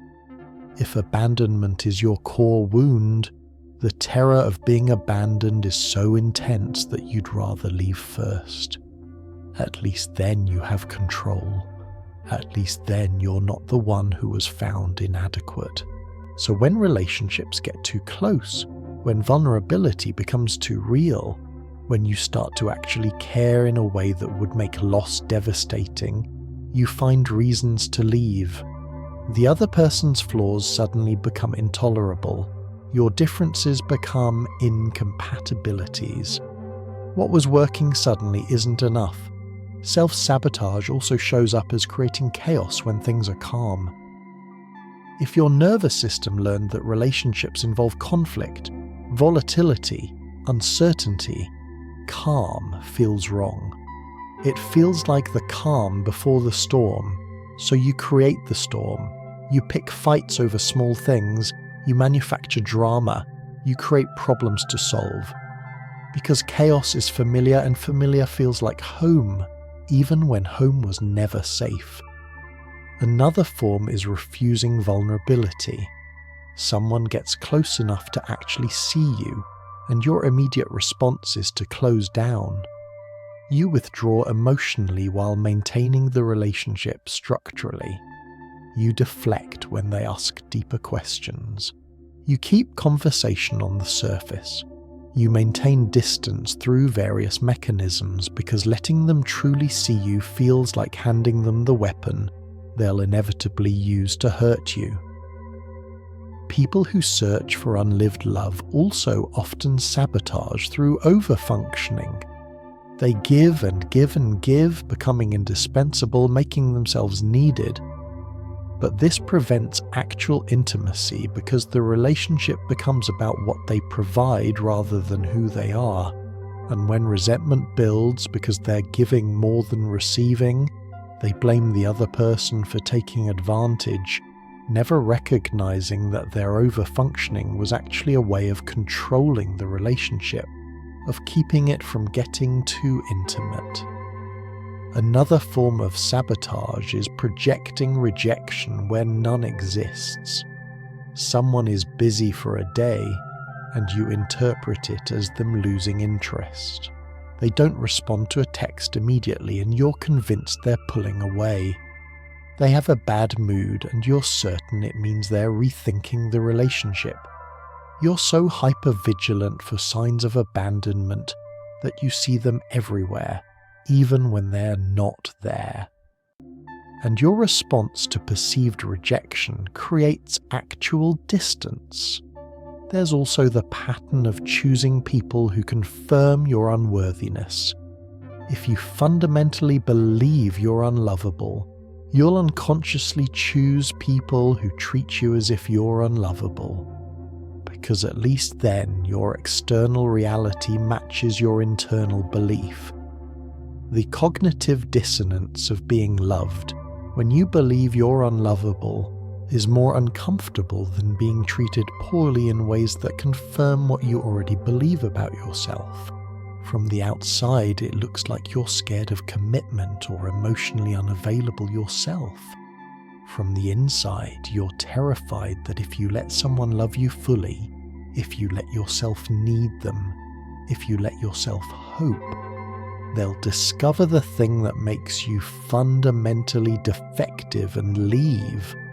And that discovery and subsequent abandonment would confirm your worst fear about yourself.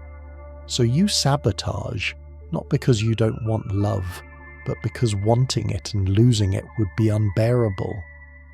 What's rarely acknowledged is how this manifests differently depending on what specific love you're searching for. The search looks different depending on what you're actually searching for. Different unmet childhood needs create different adult relationship patterns. If you never felt seen, You might search for someone who seems to have almost psychic ability to understand you. You're drawn to people who are hard to read themselves, mysterious, because you're hoping they possess the insight to truly see you. But often you're choosing people who are simply closed off, and their emotional unavailability gets mistaken for depth. The person who doesn't share isn't necessarily a person who sees deeply. They're just someone who doesn't share. If you never felt safe, you might search for absolute control in relationships. You need to know exactly where you stand at all times. You ask for constant reassurance. You need predictability, routine, clear definitions. But this need for control often suffocates relationships because intimacy requires some tolerance for uncertainty. And your inability to tolerate any ambiguity creates pressure that pushes people away, recreating the original lack of safety. If you never felt chosen, you might pursue people who are choosing someone else. The married person, the person in a relationship, the person who has many options and you're trying to win their exclusive choice. Because if you can get someone to choose you over someone else, that will finally prove your worth. But you're setting up a scenario where you can't win. Because even if they choose you, you'll never be certain it wasn't just circumstance, timing, that they might unchoose you just as easily. If you never felt prioritized, you might need to be the center of someone's universe. You need constant attention, frequent contact, evidence that you matter more than their work, their friends, their other commitments. But this level of need often comes across as demanding, and the other person feels consumed. They start to withdraw, which confirms your fear that you weren't actually a priority after all. If you never felt heard, you might talk extensively about yourself, needing the other person to listen, to understand, to validate. But you're so focused on being heard that you don't create space for mutual conversation. The relationship becomes about your needs being met, and eventually the other person feels like an audience rather than a partner. If you never felt unconditionally accepted, you might test people constantly, revealing the worst parts of yourself to see if they stay, behaving badly to see if they'll love you anyway, creating situations where they have to choose whether to accept you despite your flaws. But this constant testing exhausts people, and when they finally leave, you interpret it as proof that you were right. You are conditionally lovable at best. Each pattern makes sense. Each is a logical response to the original wound, but each also tends to recreate the original pain. The person searching for someone who sees them chooses people who don't share, ensuring they remain unseen. The person searching for safety tries to control, creating instability. The person searching to be chosen pursues the unchosen position. The person searching to be prioritized needs so much they become deprioritized. The person searching to be heard talks so much they aren't heard. The person searching for unconditional acceptance tests until acceptance is withdrawn.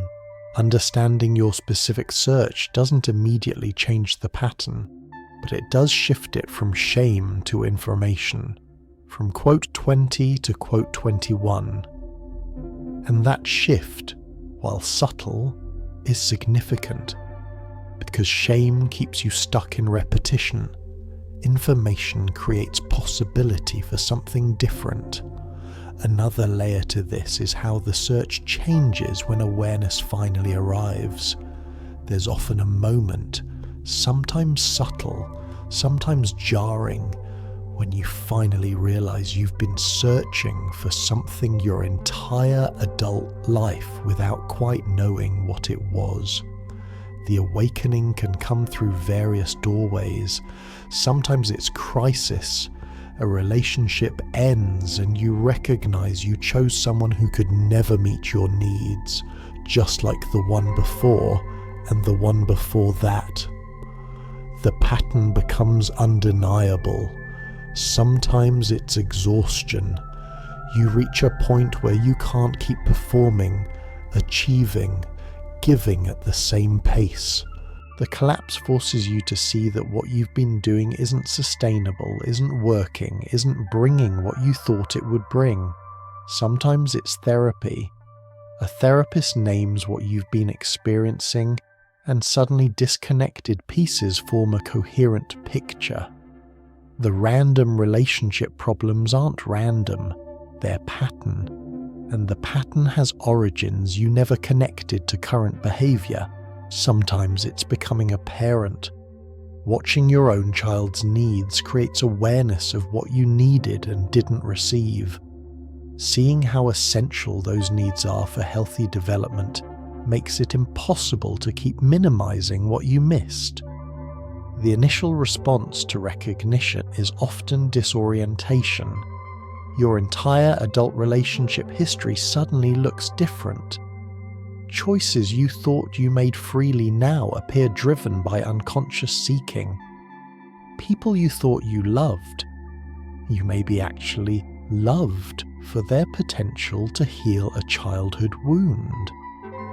Your whole narrative shifts. This disorientation is like waking up mid-journey and realizing you've been walking in circles.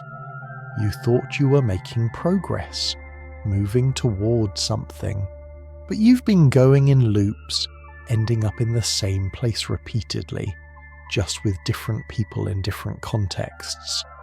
Another common response is grief.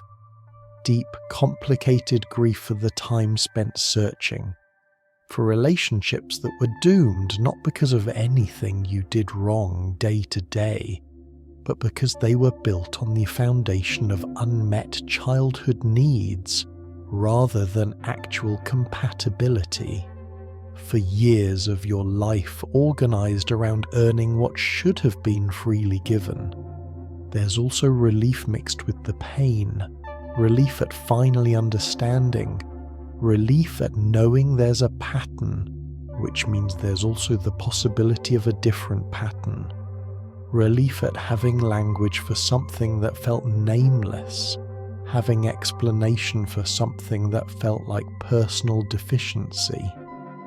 Many people also experience resistance during awakening. Part of them wants to deny the pattern, to insist their choices were freely made, that their attractions were genuine, that this psychological interpretation is reductive. Because accepting the pattern means accepting that much of their adult life has been driven by unconscious forces, by wounds they didn't know they were carrying. That's a lot to integrate. Another aspect of awakening is seeing childhood with new eyes. Parents who once seemed adequate, maybe even good, are now visible as limited, unavailable, or harmful in ways that were previously invisible. This creates complicated feelings: anger at what wasn't provided, grief for what you needed and didn't get, guilt for feeling angry at people who were also probably doing their best, confusion about how to relate to family now that you see the origin of your wounds. Cognitive dissonance often appears during this phase. You can see the pattern intellectually, but struggle to integrate it emotionally. Your mind knows you're drawn to unavailable people because of childhood dynamics, but your heart still insists this person is different. This time will work. The gap between knowing and feeling can be excruciating. Another uncomfortable aspect of awakening is recognizing your own role in perpetuating patterns, not in a self-blaming way, but in a way that requires acknowledging you've been unconsciously choosing relationships and situations that confirm unworthiness. that your sabotage, your testing, your choosing of unavailable partners, all of it has kept you in the pattern. You're not just a victim of your history, you're also, unknowingly, been participating in its continuation. The space between awareness and change is often the most difficult phase. You can see the pattern clearly. You understand where it comes from. But understanding doesn't immediately translate to different behavior. You still feel attracted to the same type of person. You still experience healthy relationships as boring. You still sabotage when someone gets too close. Now you just have the added pain of watching yourself do it while feeling powerless to stop. This is where many people get stuck. They have awareness, they have insight, but they don't yet have the tools or the nervous system regulation to choose differently. And they feel shame about that, like they should be able to just decide to be different and have that be enough. When it's not enough, when they repeat patterns even after becoming aware of them, they feel like they're failing at healing. What they often don't recognize is that awareness itself is progress, even when behavior hasn't yet changed. Because awareness is the necessary first step. You can't change what you can't see, and seeing the pattern, even when you're still enacting it, is profoundly different from being unconsciously driven by it. There's now a part of you that knows, that observes, that creates the possibility eventually for choice. Awareness is not the solution, but it is the beginning of the possibility of something different. And that matters more than it might feel like in the difficult middle space between seeing and changing. So what actually helps when you're aware of searching for the love you never received but can't yet stop? Not affirmations that feel empty. Not forcing yourself to choose differently when your whole nervous system screams that the different choice feels wrong. Not shame for continuing patterns you can now see clearly. What helps is something more subtle, more patient, more compassionate than most people realize. It's learning to observe the search without identifying as the search, to notice quote 22 without collapsing into quote 23. The distinction between having a pattern and being a pattern is crucial. You have wounds, you have learned responses, but you are not the wounds, you are not the responses. This kind of observation without judgment is easier described than practiced, because when you see yourself repeating a pattern, the immediate response is often harsh self-criticism. But that criticism is just another layer of the wound, another voice telling you you're not good enough, doing it wrong, inadequate. What actually helps is something gentler, something closer to curiosity than judgment. Another aspect of what helps is allowing yourself to grieve what wasn't received. Not quickly, not performatively, but deeply, and for as long as it takes. Many people try to skip grief, to move straight from awareness to fixing. But grief can't be bypassed. The losses were real. The absence had impact. The need going unmet shaped your entire development. That deserves acknowledgement, space, time to feel the weight of it. Therapy or support that addresses attachment, not just behavior, can be crucial. Because this isn't about learning better communication skills or how to fight fair in relationships. It's about nervous system patterns established before language. It's about implicit memories that can't be accessed through talking alone. It's about reorganizing your internal working model of relationships, which requires more than insight. It requires experience of different types of relating. Small experiments with safer people also matter. You don't have to immediately choose completely differently in romantic relationships, but you can practice receiving care in friendships, practice being vulnerable in therapy, practice setting boundaries in casual relationships. These smaller experiments begin to teach your nervous system that safe connection is possible, that need doesn't automatically lead to rejection, that you can be yourself and not be abandoned. Reparenting yourself, though it sounds abstract, is essential. This means learning to provide for yourself what caregivers didn't provide. If you never received comfort, learning to comfort yourself. If you never received validation, learning to validate your own experience. If you never received permission to rest, giving yourself that permission. It feels fake at first. Your internal critic will say you're just performing, that it doesn't count if you give it to yourself. But your nervous system doesn't actually distinguish between care from others and care from yourself once you practice it enough.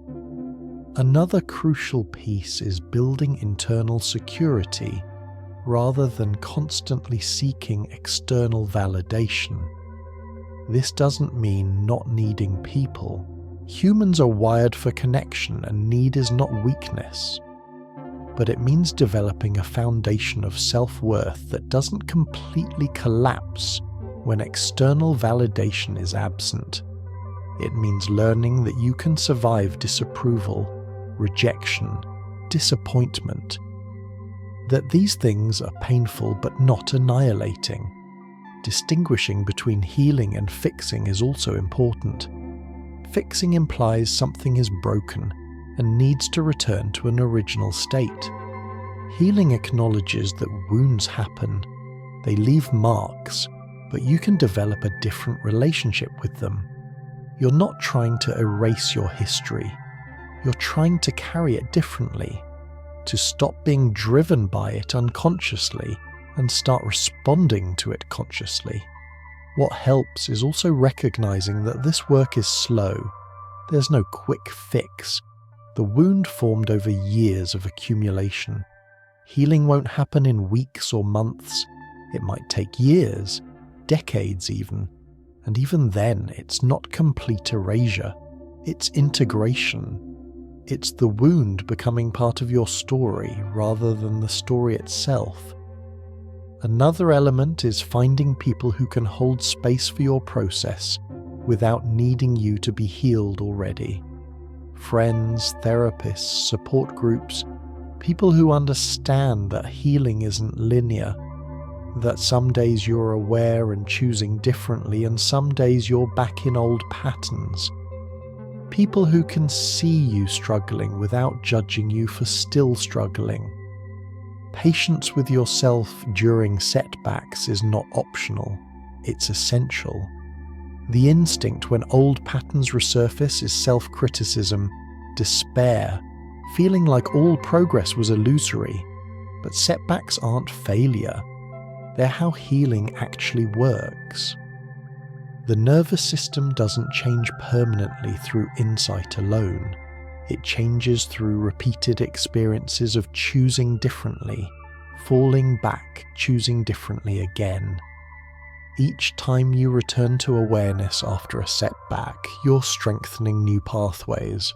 What helps is also getting honest about whether current relationships are built on the foundation of healing or the foundation of wounding. Some relationships can't survive your healing.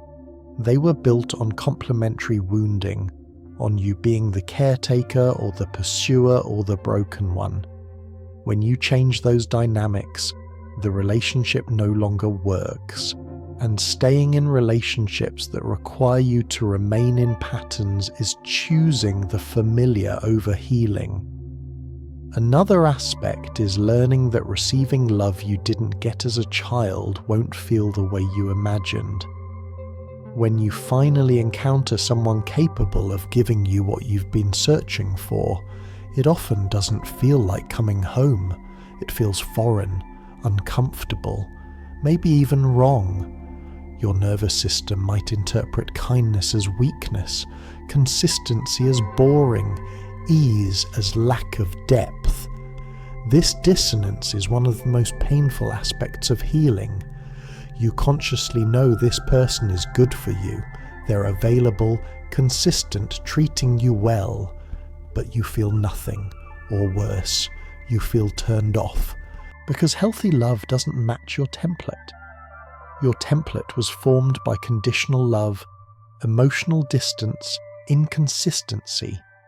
An unconditional, close, consistent love registers as unfamiliar. So you might find yourself still drawn to the same type of person even after awareness. Not because you haven't learned, but because attraction is still wired to familiar patterns. The person who keeps you guessing still activates something. The person who's clear about their interest doesn't. And you have to consciously override your attraction system, choosing with your mind what your body doesn't yet recognize as right. This requires tolerance for discomfort. Staying with someone who feels boring because you're learning that boring might actually be secure. Receiving love that feels too easy because you're learning that love shouldn't require constant effort. Allowing closeness that feels suffocating because you're learning that intimacy involves less distance than you're used to. The dissonance doesn't last forever if you stay with it. The nervous system can learn new patterns, but it takes time and repeated experience. You can't think your way into feeling differently. You have to experience different repeatedly enough that your nervous system updates its template. That someone being nice doesn't mean they're weak. That consistency doesn't mean they're boring. That ease doesn't mean lack of care. Grieving the intensity you associated with love is also part of this. If drama, uncertainty, and effort felt like passion, calm, healthy love will initially feel like nothing. And you'll grieve the loss of that intensity even as you intellectually know it was actually anxiety, not love. Even as you know that the person who kept you up at night with worry wasn't actually better than the person who lets you sleep peacefully. The body grieves what it knew, even when what it knew wasn't good. What's deeply important to understand is that this isn't about finding the perfect person to heal you. The search isn't actually solved by finding the right person. This is painful to hear because it means the thing you've been searching for externally can't arrive the way you hoped. No partner, no matter how loving, can go back in time and give you what you needed at 5 or 12 or 17. They can love you well now. They can offer what's called corrective emotional experiences.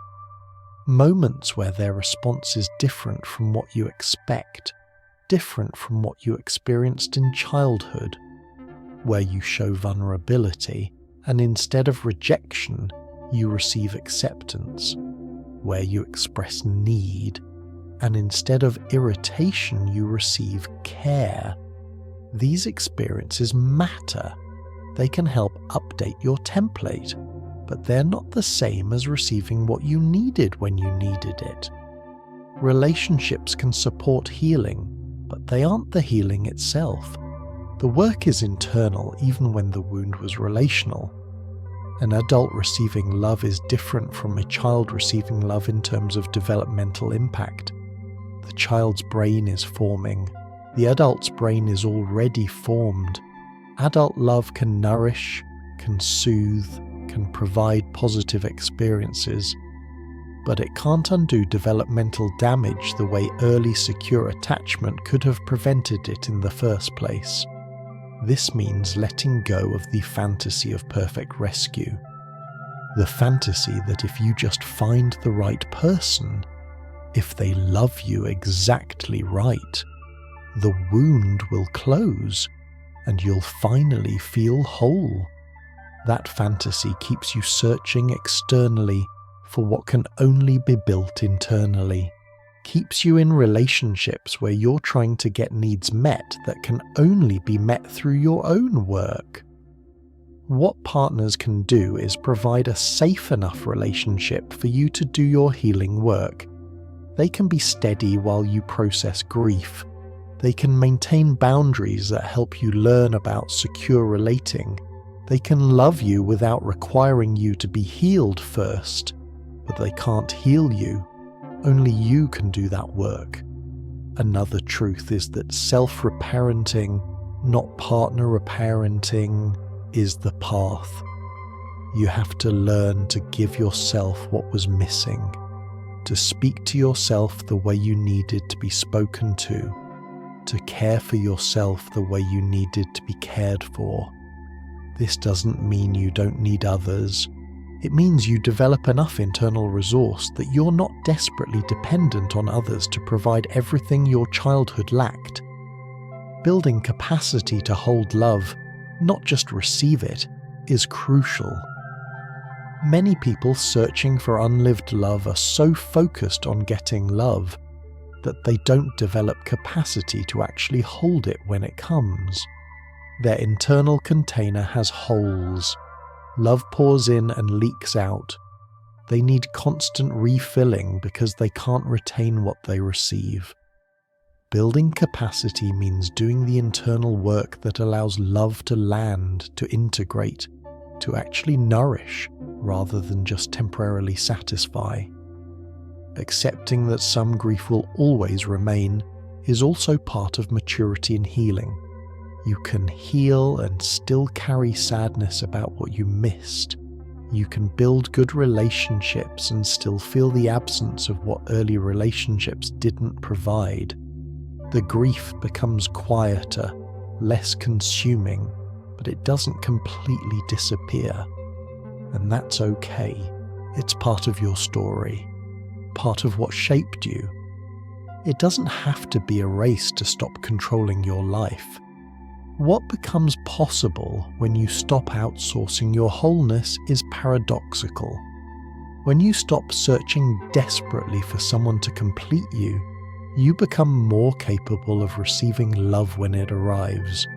Because you're not relating from desperate need, you're relating from wanting connection, which is completely different. Need creates grasping, which pushes people away. Wanting creates openness, which invites people in. The search doesn't end with finding someone. It ends with building something within yourself that was supposed to be built through early relationships but wasn't. And once that internal foundation exists, relationships become about connection rather than completion, about sharing rather than filling, about choosing rather than needing. And that shift, while it doesn't erase the history, transforms the present and future in ways the search never could. Eventually, if the work continues, something quieter begins to happen. The search doesn't vanish. The longing doesn't completely disappear, but it loosens its grip. You start noticing moments where you're present in your life instead of scanning for what's missing. Conversations where you're actually listening instead of performing. Days where you don't measure yourself against an invisible timeline of when you should be healed by now. Healing from searching for unlived love doesn't follow a straight line. There are forward movements and returns, progress and regressions, insights and forgettings. Some days the patterns feel completely resolved. Other days you find yourself drawn to exactly the type of person you know isn't good for you. Feeling nothing for the person who is good for you. Repeating behaviours you swore you wouldn't repeat again. But these returns to old patterns are different now. Before awareness, returning to patterns felt like fate, like who you are, like the inevitable outcome of being fundamentally defective. After awareness, Returning to pattern still happens, but there's now a part of you observing, a part that knows this is history, not destiny, that can hold compassion for why the pattern exists instead of shame that it's still active. The difference between unconscious repetition and conscious witnessing is the difference between being trapped and being in process. Unconscious repetition is a loop with no exit. Conscious witnessing creates space, even within the pattern, for eventual choice. Not immediate choice necessarily, but the foundation for it. Another truth about non-linearity is that different layers emerge at different times. You might do years of work on anxious attachment, finally feel more secure in relationships, only to discover underneath that security is unprocessed grief, or rage, or a layer of shame you didn't know was there. Healing isn't a straight line to wholeness, it's more like peeling an onion. Each layer reveals another. Triggers will continue to appear, though response to them can change. A trigger is not evidence of healing having failed. It's evidence that certain patterns still exist in the nervous system. What changes is what happens after triggering. Before healing, a trigger leads to automatic reaction, unconscious pattern, days or weeks of dysregulation. After healing, a trigger still activates the pattern, but you come back to awareness faster. Minutes instead of days, hours instead of weeks. The pattern is shorter, less intense, recovery is quicker. Self-compassion during setbacks is not optional. It's the mechanism of healing. When old patterns resurface and you meet them with self-criticism, with shame, with quote 25, you're recreating the original wound. You're being to yourself what your caregivers were to you. Conditional acceptance. Love only when you're performing correctly. When you can meet setbacks with, this is hard and I'm struggling and that's okay, you're literally reparenting yourself in real time. Another truth is that integration is ongoing. The work doesn't end. You don't arrive at a place where you're healed and then just maintain effortlessly. Life continues bringing situations that activate old wounds. Relationships continue requiring conscious choice rather than automatic pattern. Your nervous system continues needing regulation, attention, care. The difference is you get better at the work. It takes less time, requires less external support, feels less overwhelming. What enough actually means shifts dramatically. For people who spent their lives searching for external validation, discovering that enough is not an achievement is revolutionary. Enough is not a destination you reach. It's a choice you make repeatedly. Choosing to regard yourself as worthy today even when you repeated a pattern. Even when you didn't handle something well. Even when you're still struggling. Enough becomes something you are, not something you earn. The peace of no longer searching is not dramatic. It's quiet. It's waking up and realizing you didn't spend the first hour mentally reviewing whether you're adequate. It's going through a day without constantly monitoring others' responses to you. It's being in a relationship without second-guessing every interaction for signs of rejection. It's the absence of constant vigilance that once dominated inner life. And while you may never fully stop wondering what it would have been like to receive that love when you needed it most, to have those needs met before you had to learn to survive without them, you begin to understand something quietly powerful. The search itself taught you things about resilience, about your capacity to keep hoping even when hope hurt, about the specificity of your needs and the depth of your longing. It taught you to recognize real love when it finally appears, not because it's dramatic or intense, but because it's steady and true. You didn't just survive the absence. You became someone capable of unprecedented depth. Someone who understands the architecture of longing and the weight of unmet needs in ways that create profound empathy for others carrying invisible wounds. The delay didn't make you defective.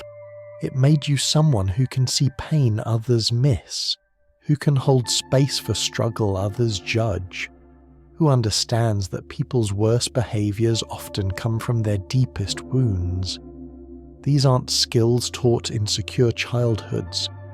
They're forged in the experience of searching, of needing, of carrying absence and continuing anyway. You're not behind. You're on a different timeline, one that involves more internal work, more conscious choice, more deliberate healing. One that doesn't follow conventional milestones but creates its own markers of growth. Learning to sit with discomfort without numbing, choosing differently even when different feels wrong, showing up to your life even when your life doesn't look like you thought it would. The search doesn't disappear completely. There are still moments when the old longing surfaces, when the pattern threatens to reassert itself, when the wound aches. But there's now something that wasn't there before. Awareness, compassion, choice. And slowly, quietly, over time, the searching begins to feel less like survival and more like remembering. Remembering what it feels like to be enough, exactly as you are, without earning it, without proving it, without searching for it anywhere but within yourself. This is not the end of the story. It is the beginning of a different one. One where you're not running from pain or chasing completion. Where relationships are chosen, not needed. Where worth is inherent, not achieved. Where the love you never received stops being what you're searching for and starts being what you're learning to give yourself. One day, one choice, one moment of self-compassion at a time. And that beginning looks different for everyone. For some, it means finally allowing rest without guilt. To sit in stillness without the compulsion to prove, achieve, or earn. For others, it means entering relationships without desperate need for them to fix something inside. The relationship becomes optional in the deepest sense, not unwanted, not unimportant, but not required for survival. The journey doesn't arrive at a place where searching stops forever. It arrives at a place where you're no longer driven by unconscious seeking.